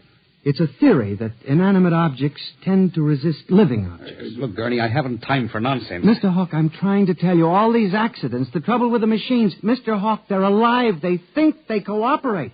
And they hate us. Who? The machines. Gurney. You've got to believe me. I've communicated with them. I know. They've threatened my life, but I don't care. Something's got to be done. The world has got to be saved. And there's still time if we wake up. What are you doing? Just relax, Gurney. Everything will be all right. What are you doing? Miss Roscoe, send for the plant physician at once. Mr. Gurney has had a nervous collapse. Now, everything will be all right, Gurney. I'm afraid we'll have to remove you from your job, but I'm sure the rest will do you good. You fool! You blind, stupid fool! Can't you see what you're doing? Fool! Fool! Fool!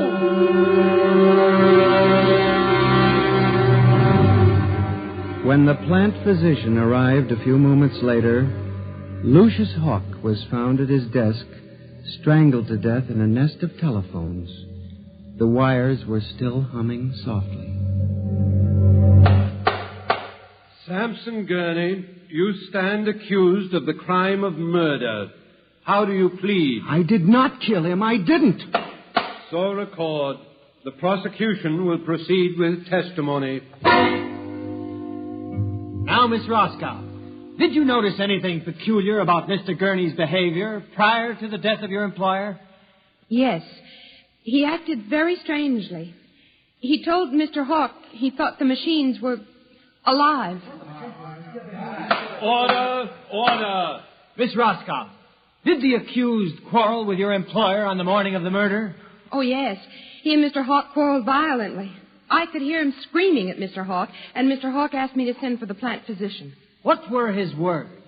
He said Mr. Gurney has had a nervous collapse. Now, Mr. Simpson, you were a guard at the Brook Meadow Project? Yes, sir. When did you have occasion to meet the accused? Right after those accidents. He was snooping around a construction area. And later, I was making my rounds when I saw him in the office all alone. He was tampering with the electrical wiring on the ENIAC computator. I didn't think anything of it at the time.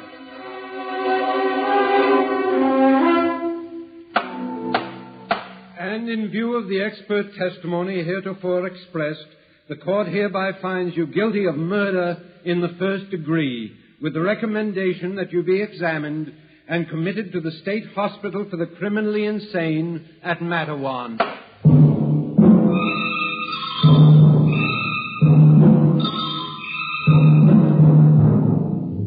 And that is how I came to be here at the hospital, Dr. Klein. That is the whole story.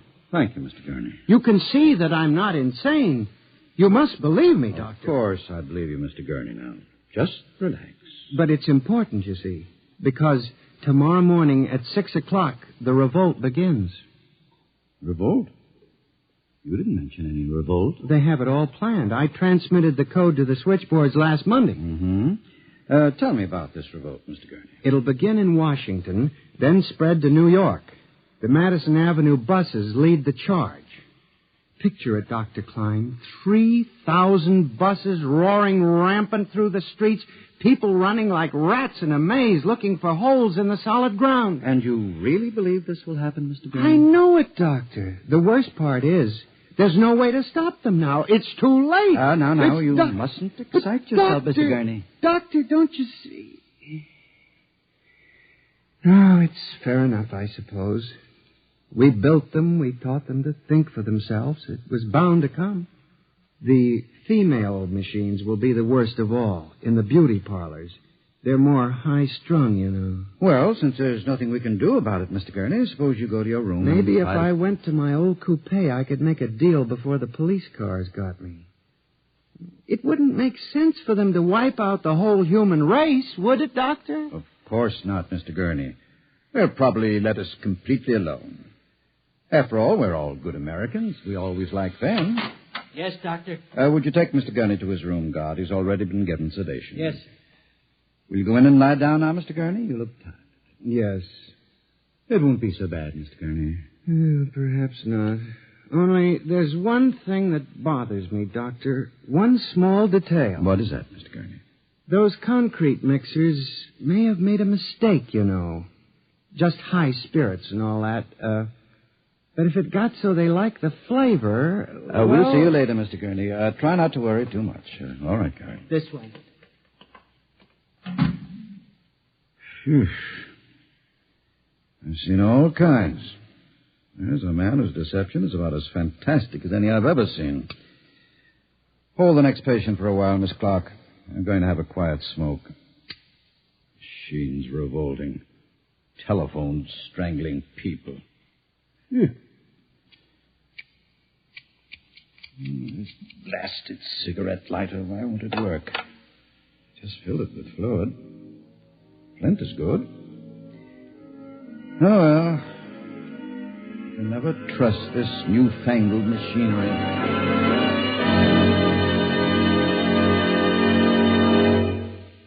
You have just heard X-1, presented by the National Broadcasting Company in cooperation with Street and Smith, publishers of astounding science fiction. Tonight's story by transcription was Nightmare, written by George Lefferts and based on the poem The Revolt of the Machines by Stephen Vincent Benet. Featured in the cast were John Gibson as Sam, Joyce Gordon as Bella, Louis Van Ruten as Hawk, Joseph Julian as the guard, John Seymour as the judge, Owen Jordan as the prosecutor, and Santos Ortega as Dr. Klein. Your announcer, Fred Collins. X-1 was directed by Fred Way and is an NBC Radio Network production.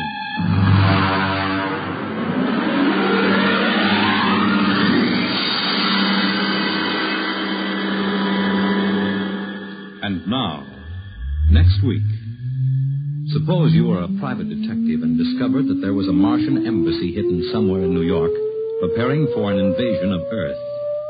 Next week on X minus 1.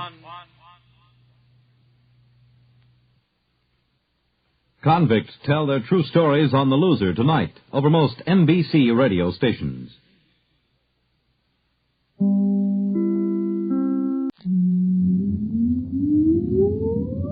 Countdown for blast off. X minus 5, 4, 3, 2, X minus 1, fire.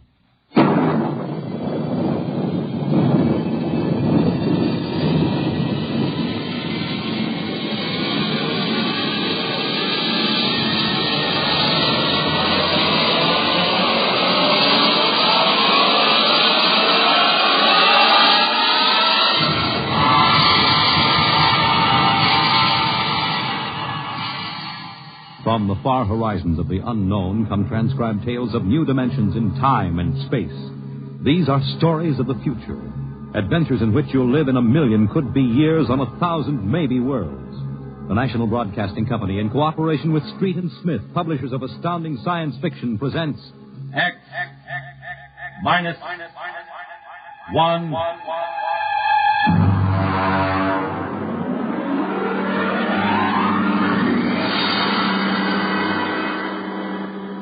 Tonight's story, Almost Human, by Robert Bloch.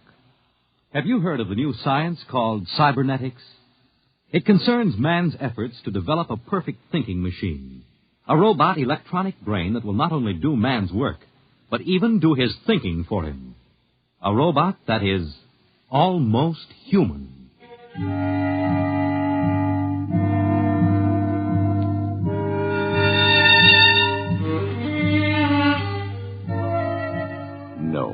It's not impossible at all. In fact, one day, something like this may happen.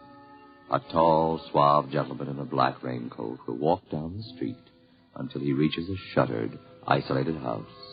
And then he will slowly mount the front steps, push the doorbell. Just a minute. I said just a minute. Hold your horses. What do you think you'd... Good evening, my dear. Duke, why did you come here? Curiosity, darling. I've been thinking over what you told me at our chance meeting last week. Duke, you promised me. I decided to come and take a look for myself. Where is the professor? In his study. Where's Junior? In the nursery. The nursery? How quaint. And you, I take it, are Junior's nursemaid? I help the professor. Tell him he has a guest. Duke, he's a nice old guy. Don't Tell you... him, darling. All right. Yes? What is it, Miss Williams? Professor Blassman, a gentleman... Here? I don't understand. I gave orders no one was to be admitted to the house. He insisted. Very well. Wait here. I'll get rid of him. Sir? Professor Blassman, I've come to see Junior. Junior? There must be some mistake. There are no children in this house. I don't... Professor, what you feel pressing against your belly is the muzzle of a .45 caliber pistol. Now, shall we visit Junior? How... What do you know about... I know everything. Shall we go inside? I warn you. On the contrary, I warn you. Very well. This way.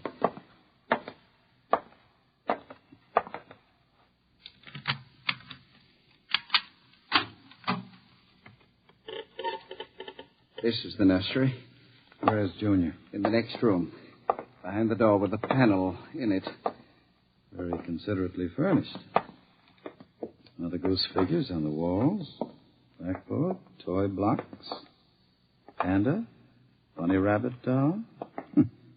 Touching. All right, let's see him. You can look through the panel. Mary had a little lamb. Oh, wow. Who'd have believed it? Junior isn't very pretty, is he? I was not concerned with aesthetics. Why do you hide him? Is he dangerous? The world is not yet ready for such a thing. Besides, I must study. As you can see by his play, he is very young, hardly out of the cradle. I am educating him. With nursery rhymes? The brain is undeveloped. It must learn its behavior patterns like any infant. You call that 8-foot monster an infant? Physically, of course, he'll never change. He is built of chrome, steel, and glass. But his brain, that is my wonderful instrument. Unlike a human, he has no heritage, no basic instincts such as love or hate. These he has yet to learn. In some respects, he is like a blank tablet. What is written upon the tablet will remain.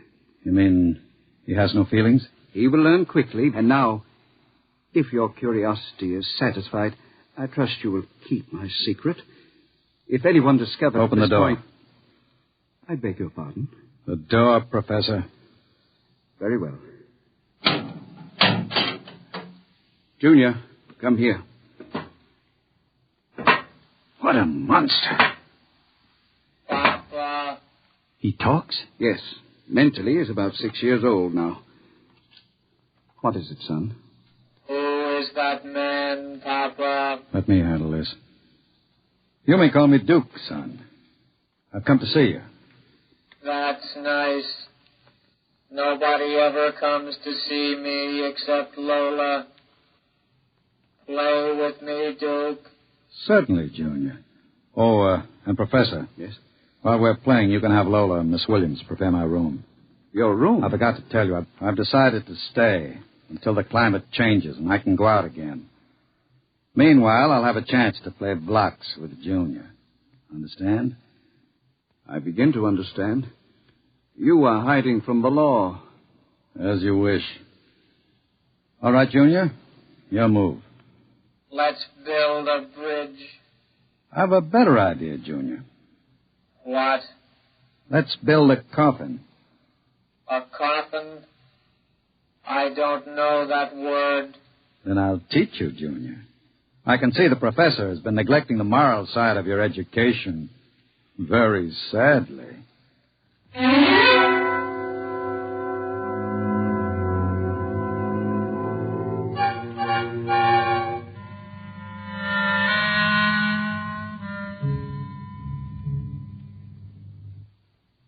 You shouldn't have come here, Duke.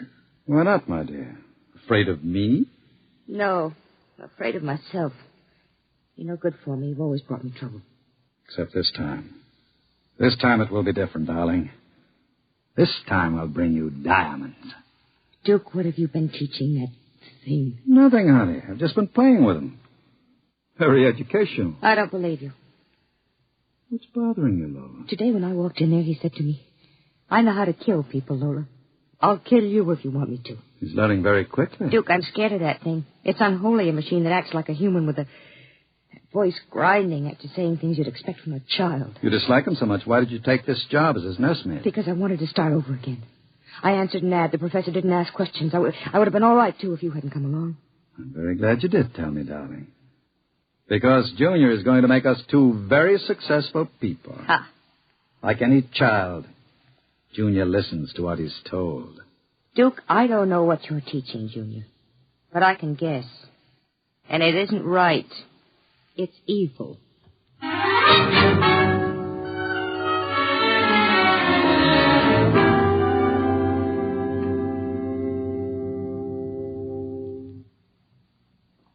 Now, write on the blackboard, Junior.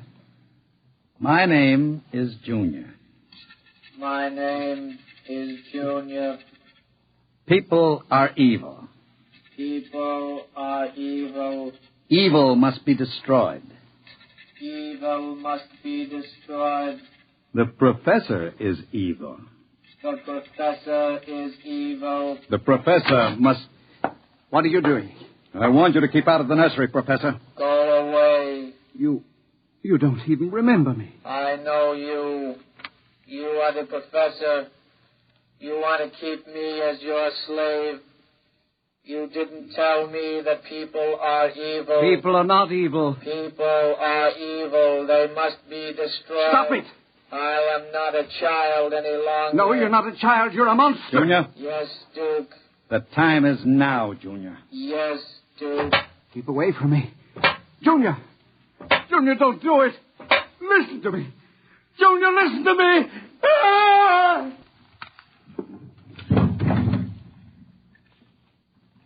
I did it, Duke.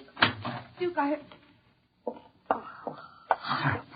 Can we go away now, Duke? I don't like it here anymore. Duke, why did you do it? The professor was in the way. We'll have to move very quickly now, Lola. We? Gus, if you don't plan to come along, just say so. I can have Junior write your name on his blackboard. Where are we going? We'll go to Charlie's. With Junior? With Junior. Oh, Duke, you can't. I'm afraid. Relax, my dear. The Duke has great plans for you two. Wouldn't you like to be independently wealthy for the rest of your life? No cares, no worries?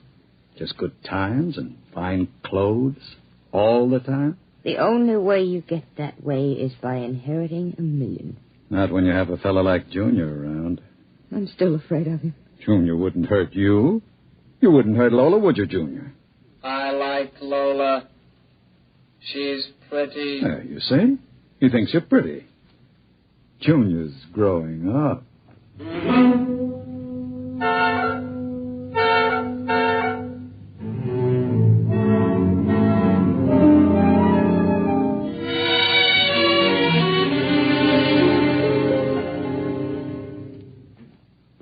Sit down, Charlie. Sure, Duke. Lola and I are going to hide out here for a while. We'll need some help. Listen, Duke, I'm trying to keep the cops away. Sure. Now listen to me. I need a casing job done. Oh. Sure, Duke. You know the armored truck service? Sure. I want to know when they take the Acme deposits from Boston to Worcester. Duke, you ain't thinking of a payroll truck, are you? They got cannons on those trucks. They travel in pairs. You couldn't get near one. I asked you to do a casing job, Charlie. Sure, Duke. Anything you say. Find out what time they passed the narrowest and most deserted stretch of road. Well, if you're going to pull a job like that, you'll need 50 men. You want me to get some of the boys? I won't need anybody. I've got somebody. Where?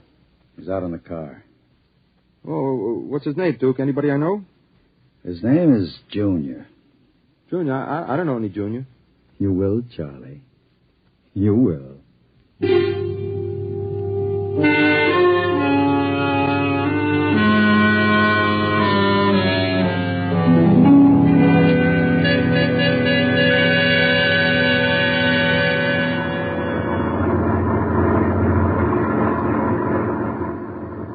Sam? Well, thanks, Al. Oh, it sure gets hot in these armored trucks, huh? You'll get used to it. How much we hauling this time? About $250,000. Brother, could I use a hunk of that? Who couldn't? What's the first stop? Acme National Bank. Then we unload a payroll at the Bronson Watch Plant. Hey, what's that up ahead? Looks like something shiny on the road. Throw up your spotlight. Right. Smokes, you see what I see? That looks like a mechanical traffic cop. About 8 feet tall. Standing right in the middle of the highway. Maybe it's a Halloween gang, huh? Because they're trying out robot traffic cops. Can you get past him? I don't know. We'll have to slow down. Get on that gun, Sam. Let's take no chances. Right. I'll give it the horn. Don't budge. Where's our escort truck? Pulled up right behind us. Thing won't move. Sure looks like something out of Buck Rogers, don't it? That's a heck of a note blocking traffic like that. We'll have to try and get past it. Here goes. Holy smoke, it's moving. Hell, it's coming toward us. Get on that gun. Give it a blast. Bullets are bouncing right off it. It's still coming. Hell, back up. I can't. The other truck's right behind us. Hell, it's lifting its arm. It's going to smash our window.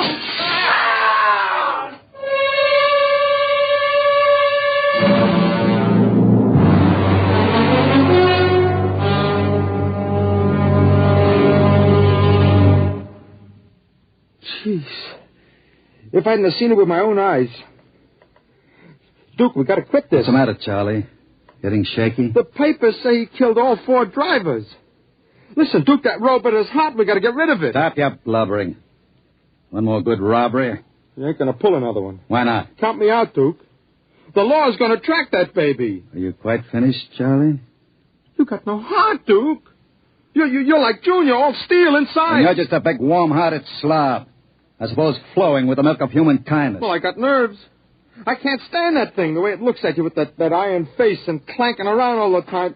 Listen, here it comes.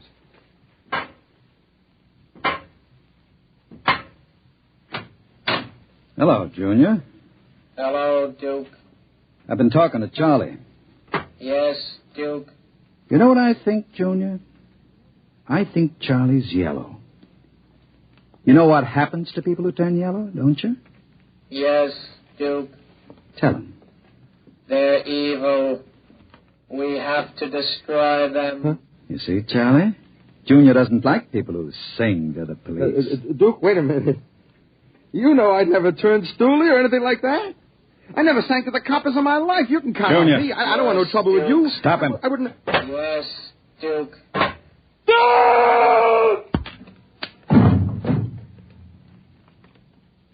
I stopped him, Duke. All right. Take him down to the cellar. Duke, that noise. Charlie! Junior, put him down. Take him down to the cellar, Junior. Yes, Duke. Duke. Relax, darling. Stop shaking. Duke, we can't stay here. Charlie's going to be missed. He's got friends.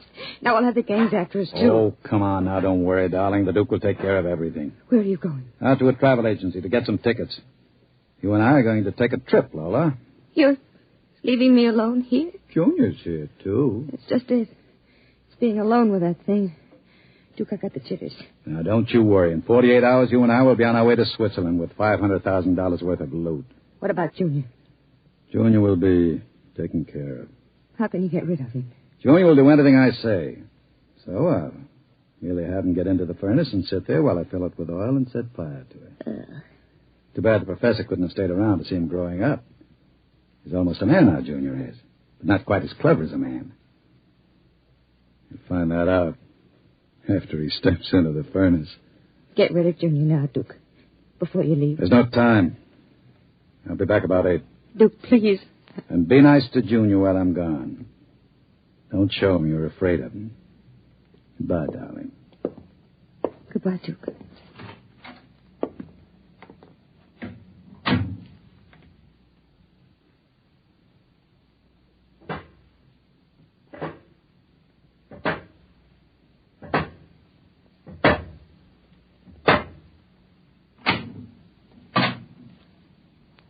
Lola. What, Junior? Oil me. Can't you wait till Duke gets back? He always oils you. I want you to oil me, Lola. All right. I like you to oil me, Lola. Yes, Junior. Lola, do you like Duke? Certainly. Do you like me? Well, you know I do, Junior. Lola. What? Who do you like best? Me or Duke? I like you both, Junior. Yes, but who do you love? What do you know about love, Junior?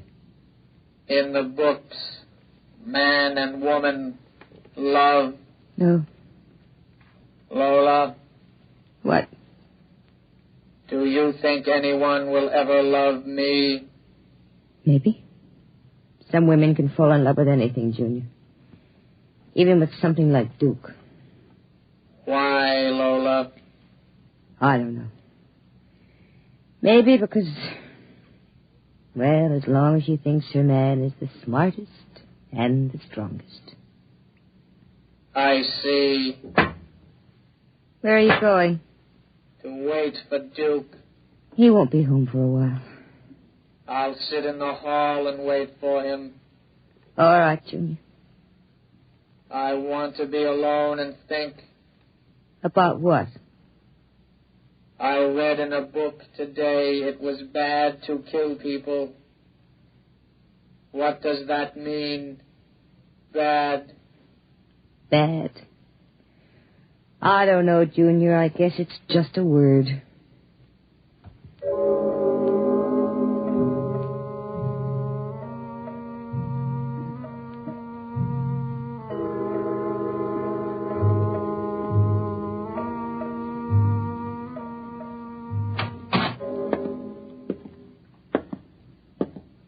Lola? Hello, Duke. Oh, it's you, Junior. Why are you sitting in the dark? I is waiting for you, Duke. Well, now that's a good boy, Junior. Lola oiled me. That's nice. I tell you what, Junior. I've got a little job for us down in the cellar. Let's go down there. Now, Duke. Right now, Junior. All right, Duke.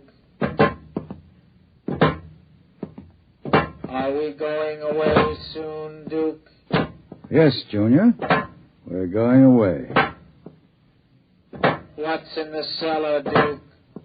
A little surprise for you, Junior. You'll find out.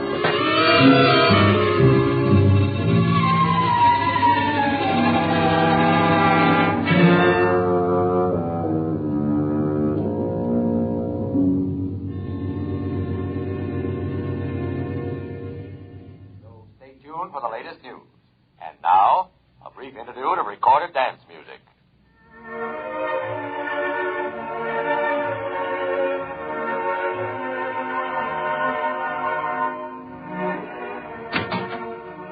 Duke? Is that you, Duke?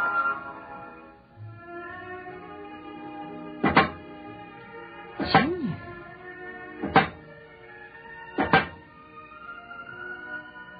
Hello, Lola. I thought I heard Duke come in.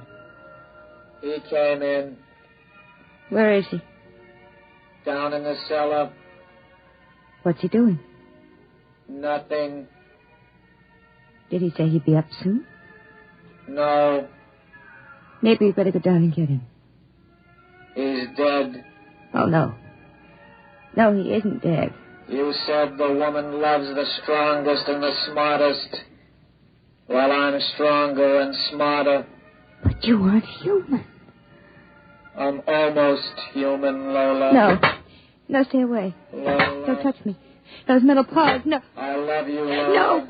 No. I love no, you. No. No. I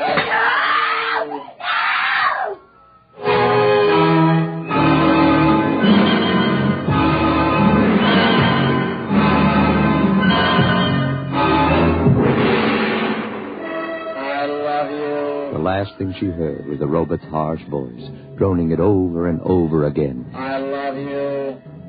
I love you. I love you. And strangely enough, it did sound almost human.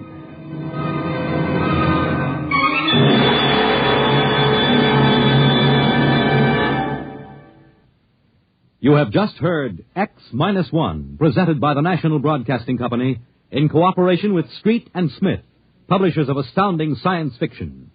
Tonight, by transcription, X-1 has brought you Almost Human, a story by Robert Bloch, adapted for radio by George Lefferts. Featured in the cast were Santos Ortega as Duke, Joan Allison as Lola, Jackie Grimes as Junior, Guy Rep as the Professor, Nat Pullen as Charlie, Joseph Julian as Al, Lynn Cook as Sam, and Merrill Joels as the radio voice. Your announcer, Fred Collins. X-1 was directed by Ken McGregor and is an NBC Radio Network production.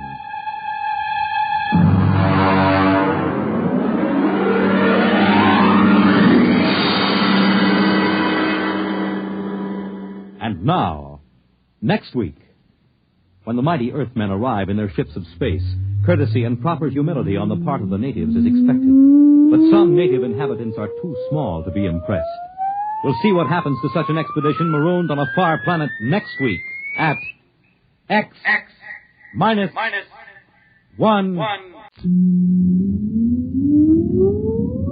Countdown for blast off. X-5, 4, 3, 2, X-1, fire.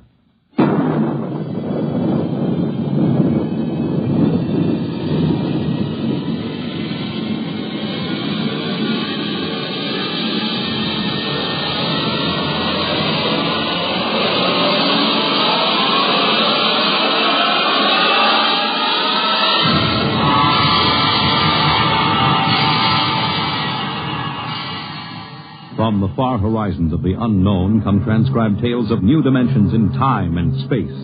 These are stories of the future, adventures in which you'll live in 1,000,000 could-be years on 1,000 maybe worlds. The National Broadcasting Company, in cooperation with Street and Smith, publishers of astounding science fiction, presents X minus 1.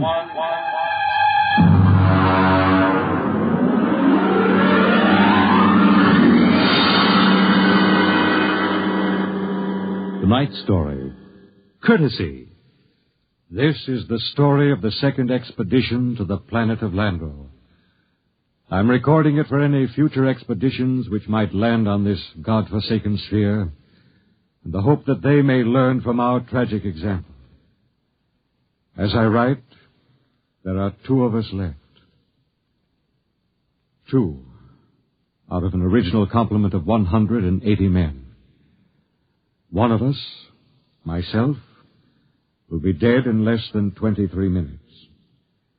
As for the other, heaven have mercy on him, I do not know.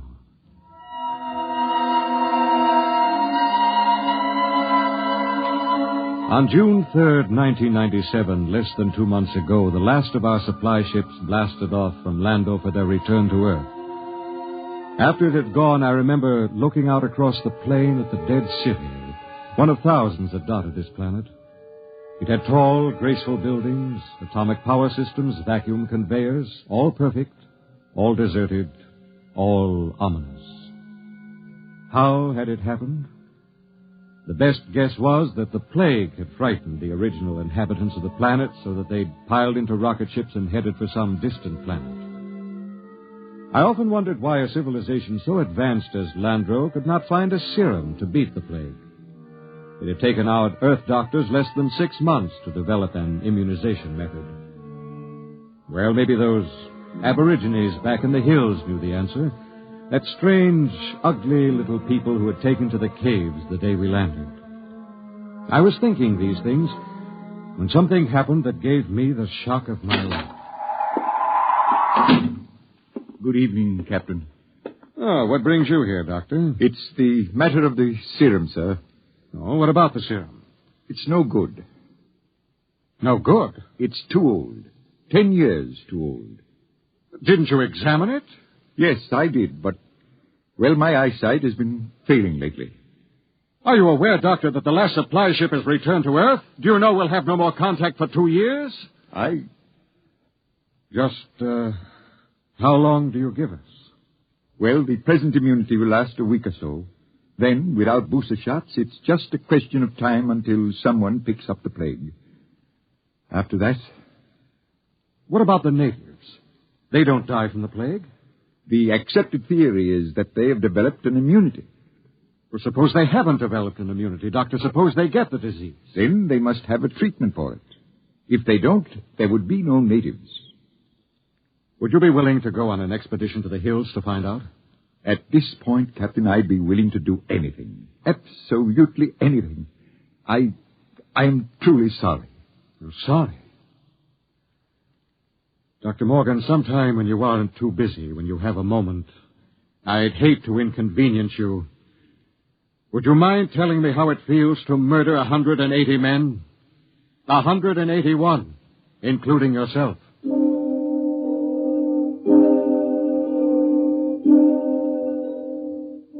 I did a lot of thinking after Dr. Morgan left my hut. It was still unreal for me.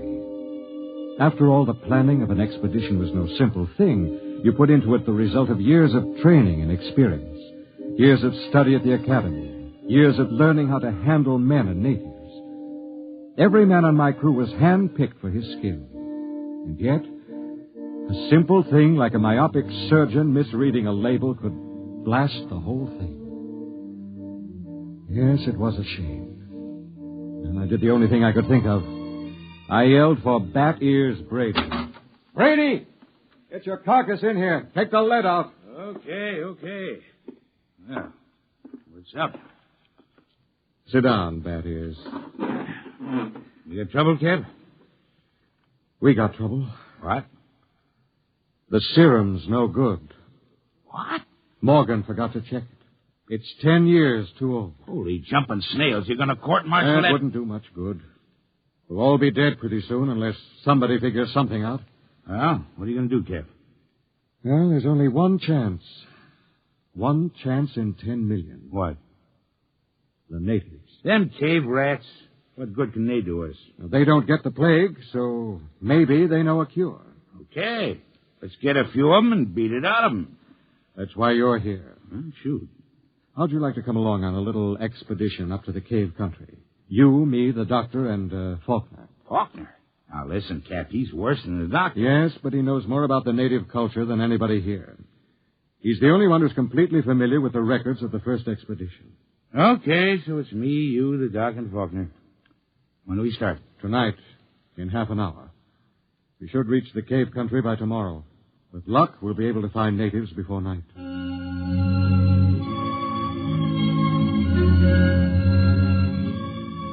Benny Faulkner was the expedition anthropologist. One of the most unfortunate-looking individuals I've ever met. An ugly man with large ears and a big nose. His body was small and consumptive, but he had a good brain. And he was the best anthropologist the Interplanet Institute could recommend. He and Dr. Morgan were the only two civilians on the expedition. We set out, and after several hours hard walking... Cap. Now, what is it? Don't look now, but very slowly turn your eyes to the right and look behind that big yellow rock. Okay. You see anything? No. Well, keep looking. Don't stop walking or let on. Okay. There. Yes, it looked like a shadow or something. It's one of them gimpos. He's been following us now for almost an hour, dodging in and out behind the rocks. Shall I bring him in? No, not yet. Just pretend you don't see him. Tell the others, if they notice, to show no fear. There's nothing will start these simple-minded cavemen like fear.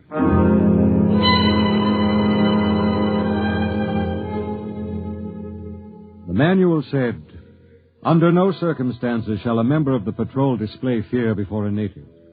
The dignity of the Earthman must be preserved at all costs. Just before dawn, we reached the cave country. We were tired and hungry, and we stopped to cook some food and rest.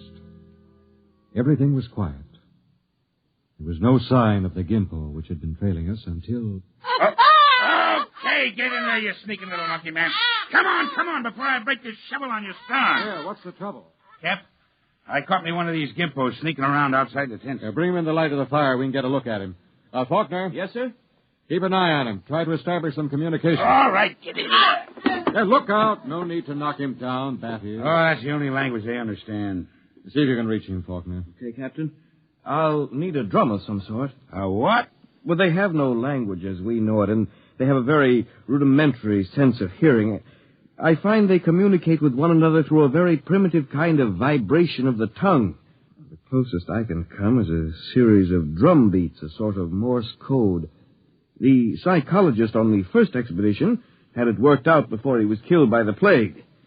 I've studied his notes, and I think it'll work. You mean these little critters can talk to one another? Yes, I believe they can. At any rate, we'll have a chance to find out. Do we have something I can use for a drum? Here. Take my water bottle. Thank you, Doctor. Now, I'll tap it 3 times. That's a greeting of some sort. Just a moment. Yes, sir? I don't want you treating this fellow like an equal. Don't give them the idea that we're desperate. Once they sense that, you're lost. I have to communicate with him, sir. Now, just bear in mind what I said. Dignity. Yes, sir. I'll do my best, sir. It was a strange sight. On one side of the water bottle crouched little Benny Faulkner, looking for all the world like a human spider. Across from him crouched the Landrian, a humpbacked, gray little creature with an enormous head and those huge, soft lavender eyes. Every few moments, one would stop the strange tattoo of communication, and the other would take it up. I'm setting forth in this narrative the most vital part of their conversation, as Benny Faulkner later transcribed it from the best of his memory. Benny asked, "Why were your cities abandoned? Was it the plague?" The native said yes. Benny said, "Do you still fear the plague?" The native answered yes. Do any of your people become afflicted? The answer was some. How do you treat them? Silence. How can we find a cure for the plague? More silence. Then the native said, Go among my people. Then he asked, Will we find the answer among your people? And the native replied, My people have the answer. Then he said, Will you tell me the answer? The native repeated, Go among my people. As far as the Landrian was concerned, the conversation was ended. He rose to go, and Faulkner stepped from his path, but Brady was there to ensure the bet. Hold on there, bucko. You ain't going no place. Now, don't maltreat him, Brady. What did he say, Penny? He says his people have the answer. What do you think? Well, there may be some truth in it. He says some of his people still get the plague. That must mean it isn't a question of immunity. They must have a cure. Well, he wasn't clear on that. Then they must have a vaccine to keep it from spreading. Does he know? Well, his answer is for us to go among his people. Well, that leaves it up to us.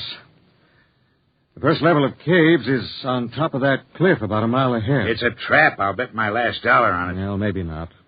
We'll have to risk it. Wait. Well? Let me go. I got you all into this.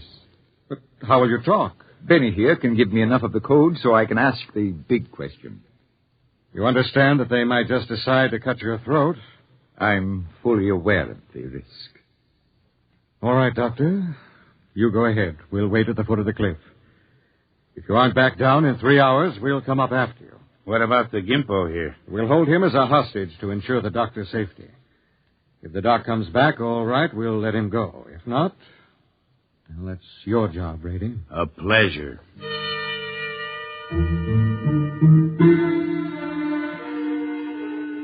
It took Dr. Morgan about an hour to pick his way up the side of the cliff to the first of the openings where the Landrians lived. He waved to us before he entered the mouth of the cave, and we waved back. Then we settled down to wait. It was a long, long wait.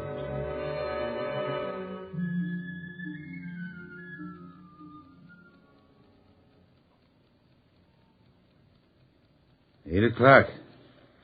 He's been up there more than 3 hours, Cap. We'll give him a little more time.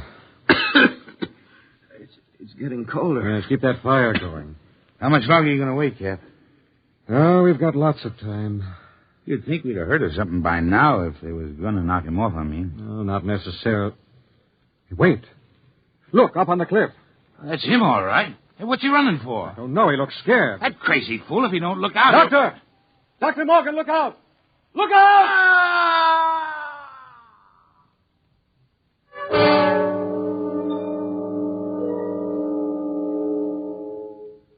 We found the doctor at the foot of the cliff, crumpled and broken. There were no marks on his body, nothing except a twisted, mocking grin on his face. Oh, yes, and one other thing. Scrawled across the pad he had taken with him on which to make notes concerning the answer was a single word. The word was courtesy. We threw the paper away. The expedition was a failure, though Bat Ears claimed he'd get it out of the Gimpo if I'd let him. I nodded in agreement. Bat Ears took the little native off behind an outcropping of rock. He was back in 15 minutes, dripping with sweat. Well? Let's go, Cap. Nothing, huh? But nothing. Is he, They ain't made very good, these little gray people. They come apart too easy, so... Let's go, huh, Cap? All right. Benny... Benny, what is it? I feel kind of sick. All of a sudden, in the back of my head, a dull kind of pain. Let me see your tongue. Come on, give him a hand, Bat Ears. We've got to get him back to camp. What is it? I'm not sure, but that blackness on the tongue and the headache, it could be the plague.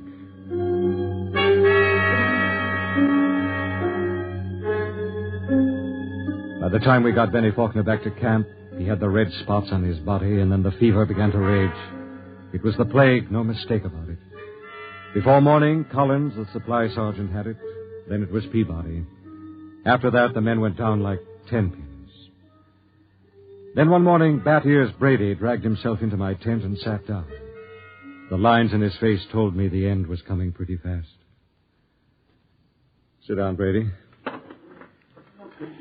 Well, what's the count? 6 left. We buried the chaplain today. Got anything to drink? Sorry, I'm all out. How about a cigarette, then? You got a cigarette? Yeah, sure. Here.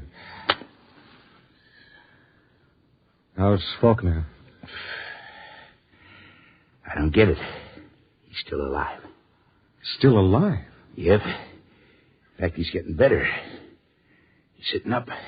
Holy mackerel. Oh, this is a good cigarette. It's like any other. No. This one's different, Cap. This is my last. What do you mean, Brady? Take a look at my tongue. See? Little black spots.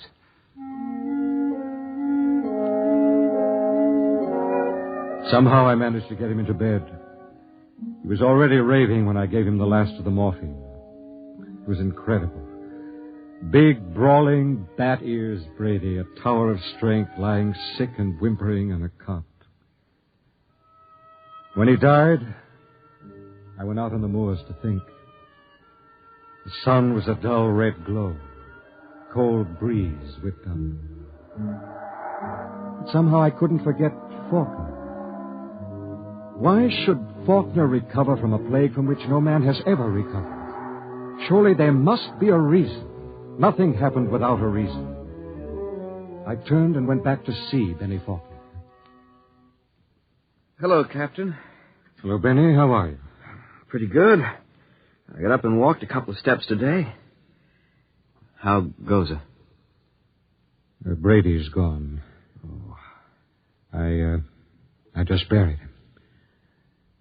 Listen, Benny, there must be some reason why... Well, there's nothing strange about me, nothing different from any other man. There must be. You survived the virus. Oh. Benny, I want you to tell me everything you know about yourself, everything you can remember. Because somewhere in your makeup is some little thing that makes the difference. If I can find that thing, then maybe I can do something to save myself and the rest. Even if I can't, at least I can leave a record for any future expedition that comes to Landro. Okay? Okay, Captain. Where should I start? At the beginning. I'm going to take notes. Well, I was born on the 2nd of July in 1971. My parents were ordinary people. My father was...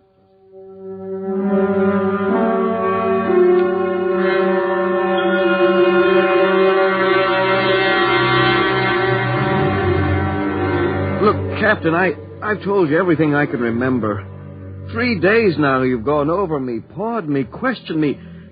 What else can I tell you? Benny, let's go over that last part once again. Where should I start? Take it from where the native started to walk away. You stepped out of his path, and Brady grabbed him. Okay, so I stepped out of his path. Why? What do you mean, why? Why did you step out of his path? Why not? Courtesy, I guess. What's the matter? Courtesy. That's the word that Dr. Morgan had scrawled in his notebook. Well, I don't see that. I don't either. Tell me, Benny, why should you want to be courteous to a native? Why not? What about maintaining your own dignity? Are you talking about dignity or arrogance? I don't know. Benny, listen, maybe we were all wet in our deductions. Maybe these cities here on Landro weren't deserted centuries ago. Maybe these little people up in the caves are the same people who used to live in those big cities. Why would they leave? Maybe they found out the big cities weren't the answer. Maybe they found out that civilization doesn't necessarily bring happiness. So they just packed up and left, returned to the simple. No, it doesn't make sense. You're forgetting the plague. What is the plague, Benny? Well, I don't know. Is it a virus? I don't think they ever found out. You know what I think? What? I think the plague is nothing more than what we know as greed and arrogance. Captain, you're going off your rocker. I think maybe we're in line to die. Serum was good. In fact, I don't think the serum had anything to do with it. I never heard anything as crazy. fantastic in my life. No? Well, I think I'll go back to my tent and finish writing the report. I am beginning to sweat a little. Captain, maybe it isn't the plague. It is. I've seen it too many times to kid myself about it. Maybe hot compresses or something. No, Ben. Listen, Captain, you don't believe that junk about courtesy, do you? I mean, that's a lot of nonsense. You must know that. Holy mackerel, Captain. You do believe it, don't you? Good night, Benny. I think I'd like to be alone for a while. Okay. Good night, Captain. Maybe the supply ship will be early. You can probably stick it out. Sure. Good night, Captain.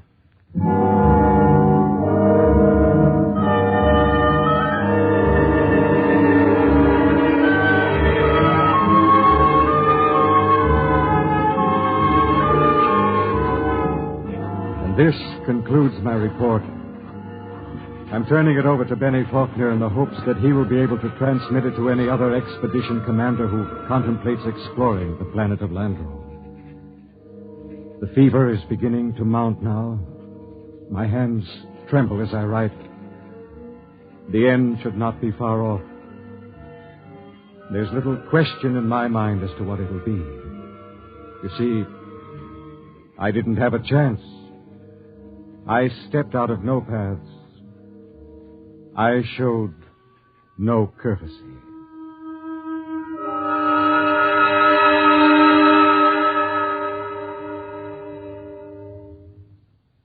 You have just heard X-1, presented by the National Broadcasting Company in cooperation with Street and Smith, publishers of astounding science fiction. Tonight, by transcription, X-1 has brought you Courtesy, adapted for radio by George Lefferts from the story by Clifford Simad.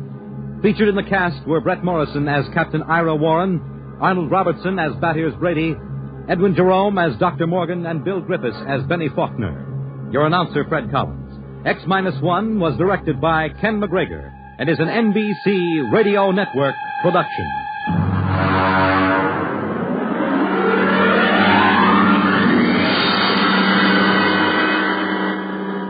And now, next week, the frontier is a strange place, and a frontier is not always easy to recognize. It may lie on the other side of a simple door marked No Admittance, but it is always deadly dangerous. What happens when an innocent girl ignores a single regulation? You will find out next week at X-1. When you buy United States savings bonds, you help to build your own future security. Here's an opportunity to save systematically for long-range personal objectives. And with their increased yield and other improvements, U.S. savings bonds are a better investment than ever before.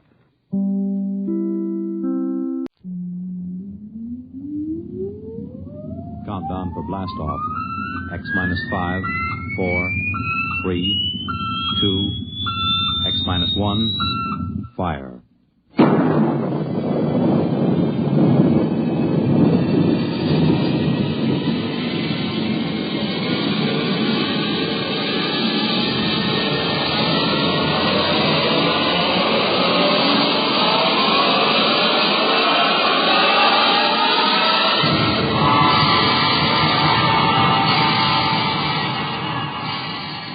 From the far horizons of the unknown come transcribed tales of new dimensions in time and space. These are stories of the future, adventures in which you'll live in a million could-be years on 1,000 maybe worlds. The National Broadcasting Company, in cooperation with Street and Smith, publishers of astounding science fiction, presents X-1.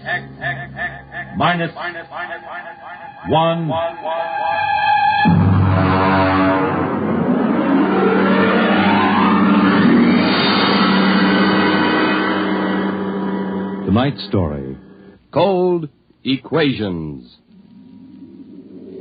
There is no margin of safety along the rim of a frontier. There can't be any until the way is made for those who come later. Until then, the penalty for mistakes is a grim one. The laws of physical nature operate with irrevocable certainty, with no room for mercy, kindness, or sentimentality. In space, life becomes a cold equation, and the equal sign is often followed by death.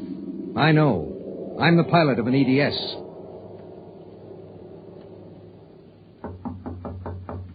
Come in. You sent for me, Commander? Yes. Sit down, Barton. We just got an ED from the Territorial Space Station on Woden. Woden. That's in the Crab Nebula, isn't it? That's right. There are 2 exploration parties there on Manning's continent. 8 men each. Mm-hmm. They've got calla fever in one of them and no serum. Oh, and I thought this was going to be a nice, quiet passenger run. Computers are working out your payload and your course right now. In exactly 10 minutes, we'll drop into normal space and launch your ship. I'll get her ready. One thing. What's that? Woden is at the maximum pay limit for an EDS. Figuring the weight of the serum, we'll be able to give you just enough fuel to land on Manning's continent if you make it the first pass. Otherwise, you'll burn out in midair. Mm-hmm. Standard procedure. Report to launching control. Right. Good luck, Barton. Thanks. Oh, by the way. Yes? When can I expect to be picked up? We'll make a stop on the run back to Earth sometime next year. You'll be notified by radio. Okay. Sorry, we can't make it sooner. That's what happens when you sign on for EDS work. I'll see you next year, Commander.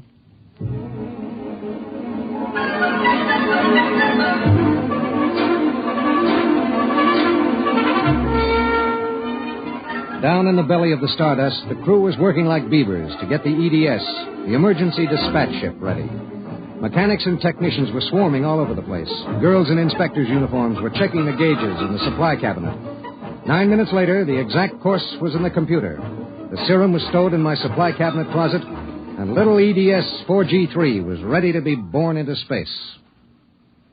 Barton? Yes, sir. 30 seconds to blast off. All set? All set. I'm turning you over to traffic. Ready. Traffic control. Come in, EDS 4G3. Ready. 20 seconds. Lock open. 15 seconds. Space drive on. Space drive on. 10 seconds. Gravity neutralizer on. Neutralizer on. 5 seconds. 4, 3, 2, 1. Blast off.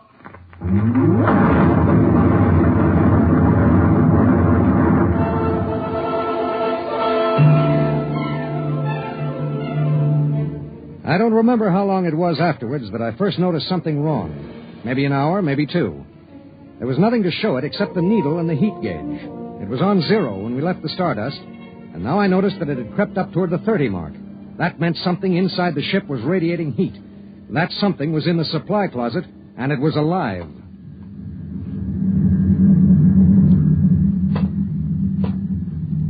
All right, come out. Whoever or whatever you are, if you don't come out in 5 seconds, I'm going to blast you. 1, 2. Well, I'll be... Hello. I'm Marilyn Lee Cross. What are you doing in there? I'm a stowaway. Oh, my... What's the matter? Do I have to pay a fine or something? What are you doing here? I wanted to see my husband. Who's your husband? He's with the government survey crew on Woden. I haven't seen him since he left Earth 4 years ago. Okay. But what made you hide in my EDS? I have a job waiting for me on Mimir, but I heard you were going to Woden and there was plenty of room, so I hid. Oh, I knew I'd be breaking some kind of rule, but what's one little rule?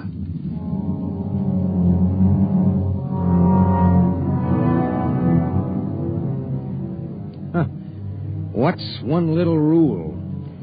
H amount of fuel will power an EDS with a mass of M safely to its destination. H amount of fuel will not power an EDS with a mass of M plus X safely to its destination. Well, how could she be expected to know? She was 5'2" with brown curly hair and the faint, sweet smell of perfume. She was 5'2" and she smelled like apple blossoms. And her name was X in an equation that would have to be balanced.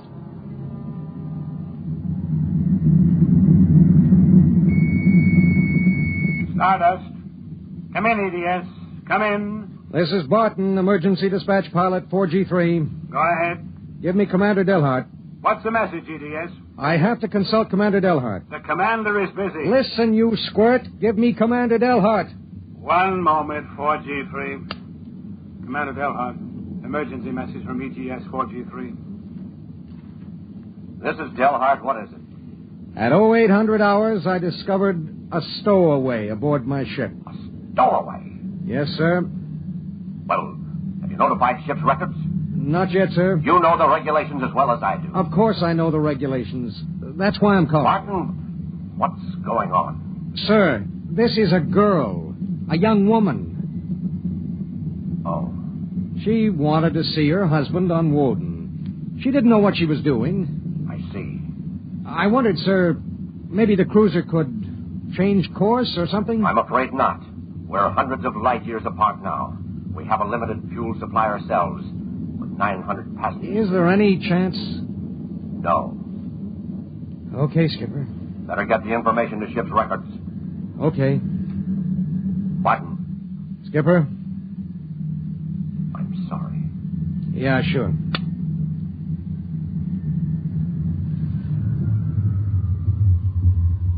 You cut our acceleration, didn't you? Yes. Why? Well, save fuel. For a while. How did you manage to stow away? I was taking a language lesson in Pereigis from a girl in the inspection corps. The order came in for your trip, and I just went along on an impulse. It was easy. I'll be a model prisoner, I promise. Oh, if you were only a thief or a spy, it would make it easier. Make what easier? Forget it.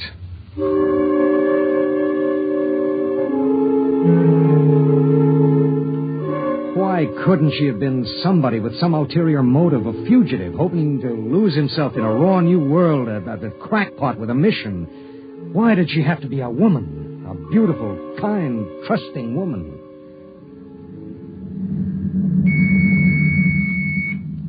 Stardust. Barton, EDS 4G3. Go ahead, 4G3. Identify a stowaway. Give me your identification disc, Miss Cross. Here. Why? Well, it's for ship's records. Identification number T8374. One moment. This is for the gray card, of course. Yes. I'll need the time of... I'll tell you later. That's highly irregular. Then we'll do it in a highly irregular manner. The subject is a young woman. She's listening to everything that's said. Are you capable of understanding that? Oh. Go ahead, 4G3.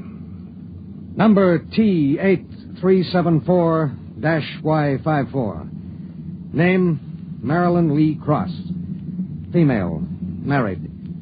Born July 7th, 2160. Good Lord, you're only a child. Height, 5 feet 2 inches. Weight, 110. Hair, brown. Eyes, blue. Complexion, light. Blood type, O. Original destination, Port City, Mimir. Listen, I'll call you back later. Look, miss. Marilyn. Look, Marilyn. I guess you don't know what you got yourself into here. Well, it's like this. This ship is carrying Calla fever serum to the survey group on Woden. Yes. Their supply was wrecked in a tornado. The fever is always fatal unless the serum is given in the first 48 hours. Now, these little ships have exactly enough fuel to reach their destination. If you stay aboard her, your added weight will cause it to use up all its fuel before it can land. What happens then? We crash. You die, I die, and 6 fever victims on Woden die. Well, can't they send out another ship to meet us? There are no ships to send. Well, Oh, no. Oh, no, you couldn't do that. That's how it has to be. But that's crazy. I haven't done anything. I haven't hurt anybody. I'm sorry. I should have told you before, but I wanted to make sure there was no other way. You mean it? You're going to make me leave the ship? That's how it is. But I'll die. I'll explode. I'll be like those horrible pictures of... Try to understand. I do understand. You're going to kill me, and I didn't do anything. I know you didn't. That has nothing to do with it. It has everything to do with it. Nobody just dies like that for no reason. Oh, listen. Maybe there are other cruisers. Cruisers you don't know about. Maybe the radio. Maybe it... Now, listen to me. It's different here. Different from anything you've ever known. On Woden, there are 16 men. 16 men on an entire world. They're fighting. Fighting an alien environment. The environment fights back. You can only make a mistake once. And I made a mistake. Yes. There's no hope? Absolutely none. You'll have to be put out of the ship.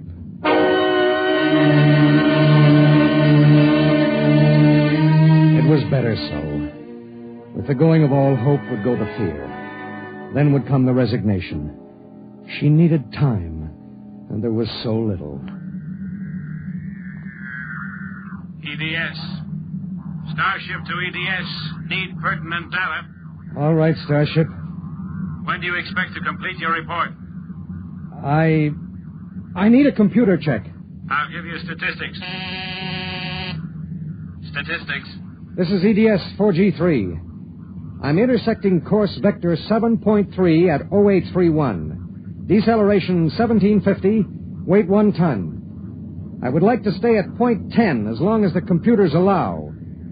Will you give them the question? Check. I'll call you back. We wouldn't have long to wait. The new factors would be fed into the steel maw of the computer bank, and the electrical impulses would go through the complex circuits. Here and there, a relay would click, a tiny cog turn over. But it would be the current, formless, mindless, invisible, which would determine with utter precision how long the pale young girl beside me would live. 5 little segments of metal in the second bank would trip against an inked ribbon, and the machine would spit out the answer. You will resume deceleration at 1910. It was 1810 when he spoke. 1 hour. She has 1 hour to live.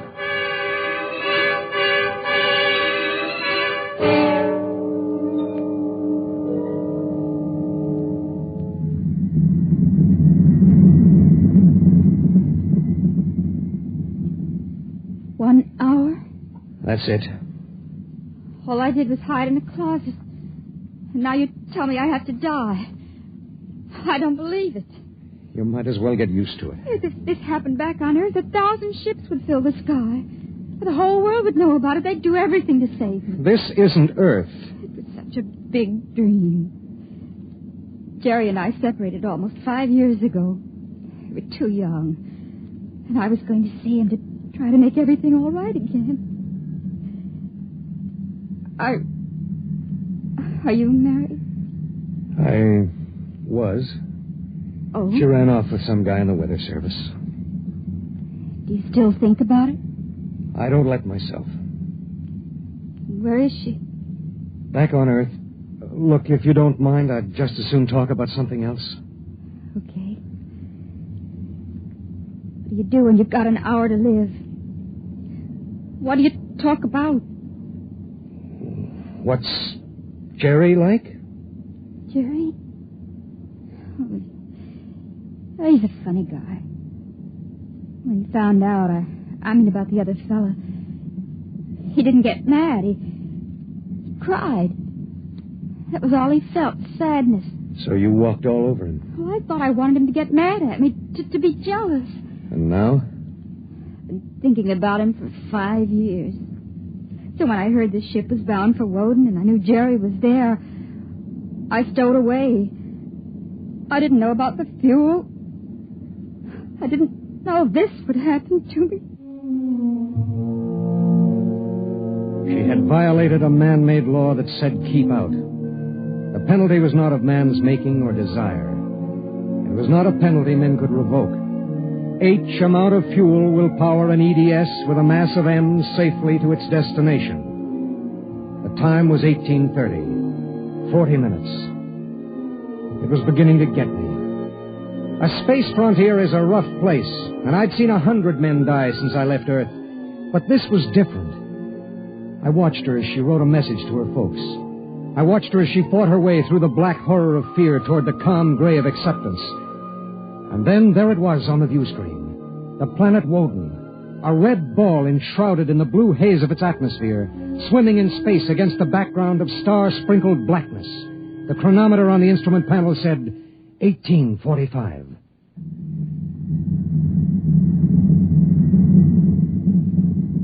Listen, we're in radio range of Woden now. I mean, would you want me to try to contact your husband? Jerry? It'd mean he would know you're going to die. There'd be nothing anyone can do. Yes. I would like to talk to him. Do you think we can? Well, the planet is turning. If his group is on the side facing us, we might be able to reach him. We'll try. All right. Hello. Hello, Woden. EDS to Government Survey Group. Can you hear me? Come in, Woden. They may not be monitoring. Hello? Hello. Hello. Identify yourself, please. This is Government Survey Group 1 on Planet Woden. This is John Barton, EDS pilot. You have the serum? Yes. How bad is it? 1 man died last night. 6 have the fever. How long will it take to... I start deceleration at 1910 hours. I should be able to land at 1930. Thank God. Look, do you have a Gerald Cross in charge of the group? Commander Cross? Yes, we do. Would I speak to him? He isn't here. He's out with the survey team. Well, when do you expect him? Can't say. How do you read me? How much time do we have left for communication? Less than 15 minutes. All right. If Commander Cross comes back before we lose radio contact, will you have him buzz me? It's important. Okay, EDS. I'll keep the set open. Check.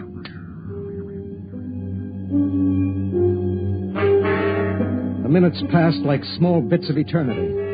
On the view screen, I could see Manning's continent sprawled like a gigantic hourglass in the eastern sea. There was a thin line of shadow where it was beginning to disappear as the planet turned on its axis.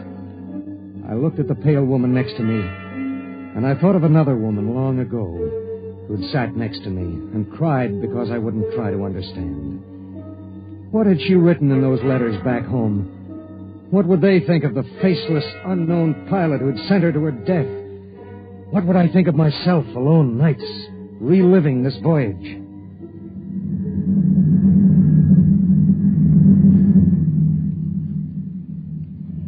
Cold, isn't it? I'll turn up the thermostat. Nothing from Jerry? We have about 2 minutes of radio contact left. Maybe it's better. I mean, suppose it were you and your wife tried to call you. How would you feel? I don't know. Do you ever hear from her? I got a letter about a year ago. I tore it up. That was foolish. Yeah, it was. Life is so terribly short to be wandering around alone. Well, Wait a second, we're getting something. How much time before I have to leave the ship?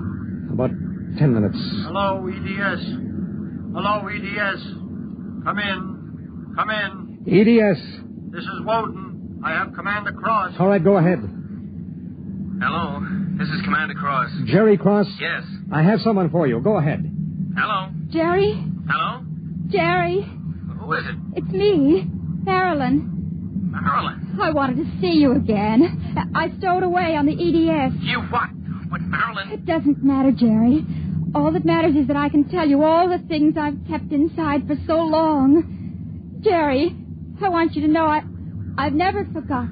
Oh, it's been so many years. I can't believe it. I thought I'd see you again, but now I can't. Jerry, you don't hate me, do you? Hate you? Oh, Marilyn, I've never stopped loving you. Not for an instant. Oh, Jerry. Listen, we don't have much time. The transmission is getting fuzzy. Oh, Marilyn, I've got to see you. There's got to be some way. There isn't. Let me talk to the pilot. Hello. Pilot, have you called the mothership? Did you have them checked with the computers? I've done everything. You've been on the frontier long enough to know the setup on an EDS. Oh, dear God, there must be something, some way. Do you think I'd let this happen if I wasn't sure? He tried to help me, Jerry. He tried. And it really doesn't matter. I'm not frightened anymore. Not now. But how did you get here? I don't understand. Well, I was going to Mimir to take a job, I thought. And now I realize I was just going because I'd be closer to where you were. Oh, Jerry, all this time... No. Let me tell you something. Marilyn, I've always known you'd come back to me. I've known it every minute. It's what's kept me alive. I want you to hold that in your mind. Jerry, I can't hear you. We haven't much time. We're losing radio contact. Jerry! Oh, don't cry, darling. Just know how I feel. I do. It's fading. There are so many things to say. Jerry, if you can still hear me, maybe I'll come to see you again. Maybe I'll come to you in your dreams, or be the touch of a breeze, or one of those golden-winged little birds singing my silly head off. Maybe I'll be nothing you can see or hear, but you'll know I'm there. Think of me like that, Jerry. Goodbye. Goodbye, my darling. She sat motionless in the hush that followed. And then she looked at me. Now? Now. I pulled down the black lever, and the inner door of the lock slid open. She walked with her head up and the brown curls brushing her shoulders. I let her do it alone. She stepped into the lock and turned to face me, and I could see the pulse in her throat. I'm ready. I pulled the red lever, and there was a slight waver as the air gushed out. I thought I sensed a bump, as if something had bumped the outer door. And then there was nothing. The white hand of the closet temperature control was back at 0. A cold equation had been balanced, and I was alone in the ship.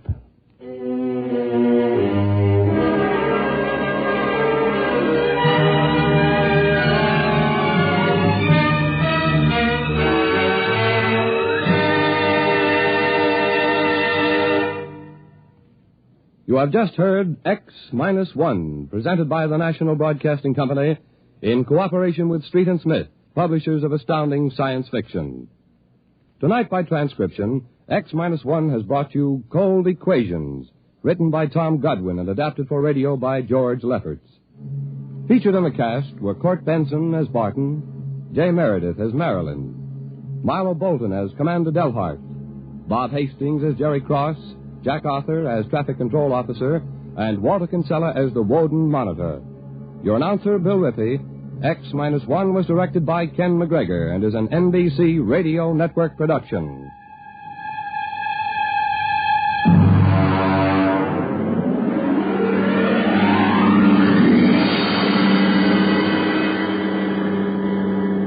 And now, next week.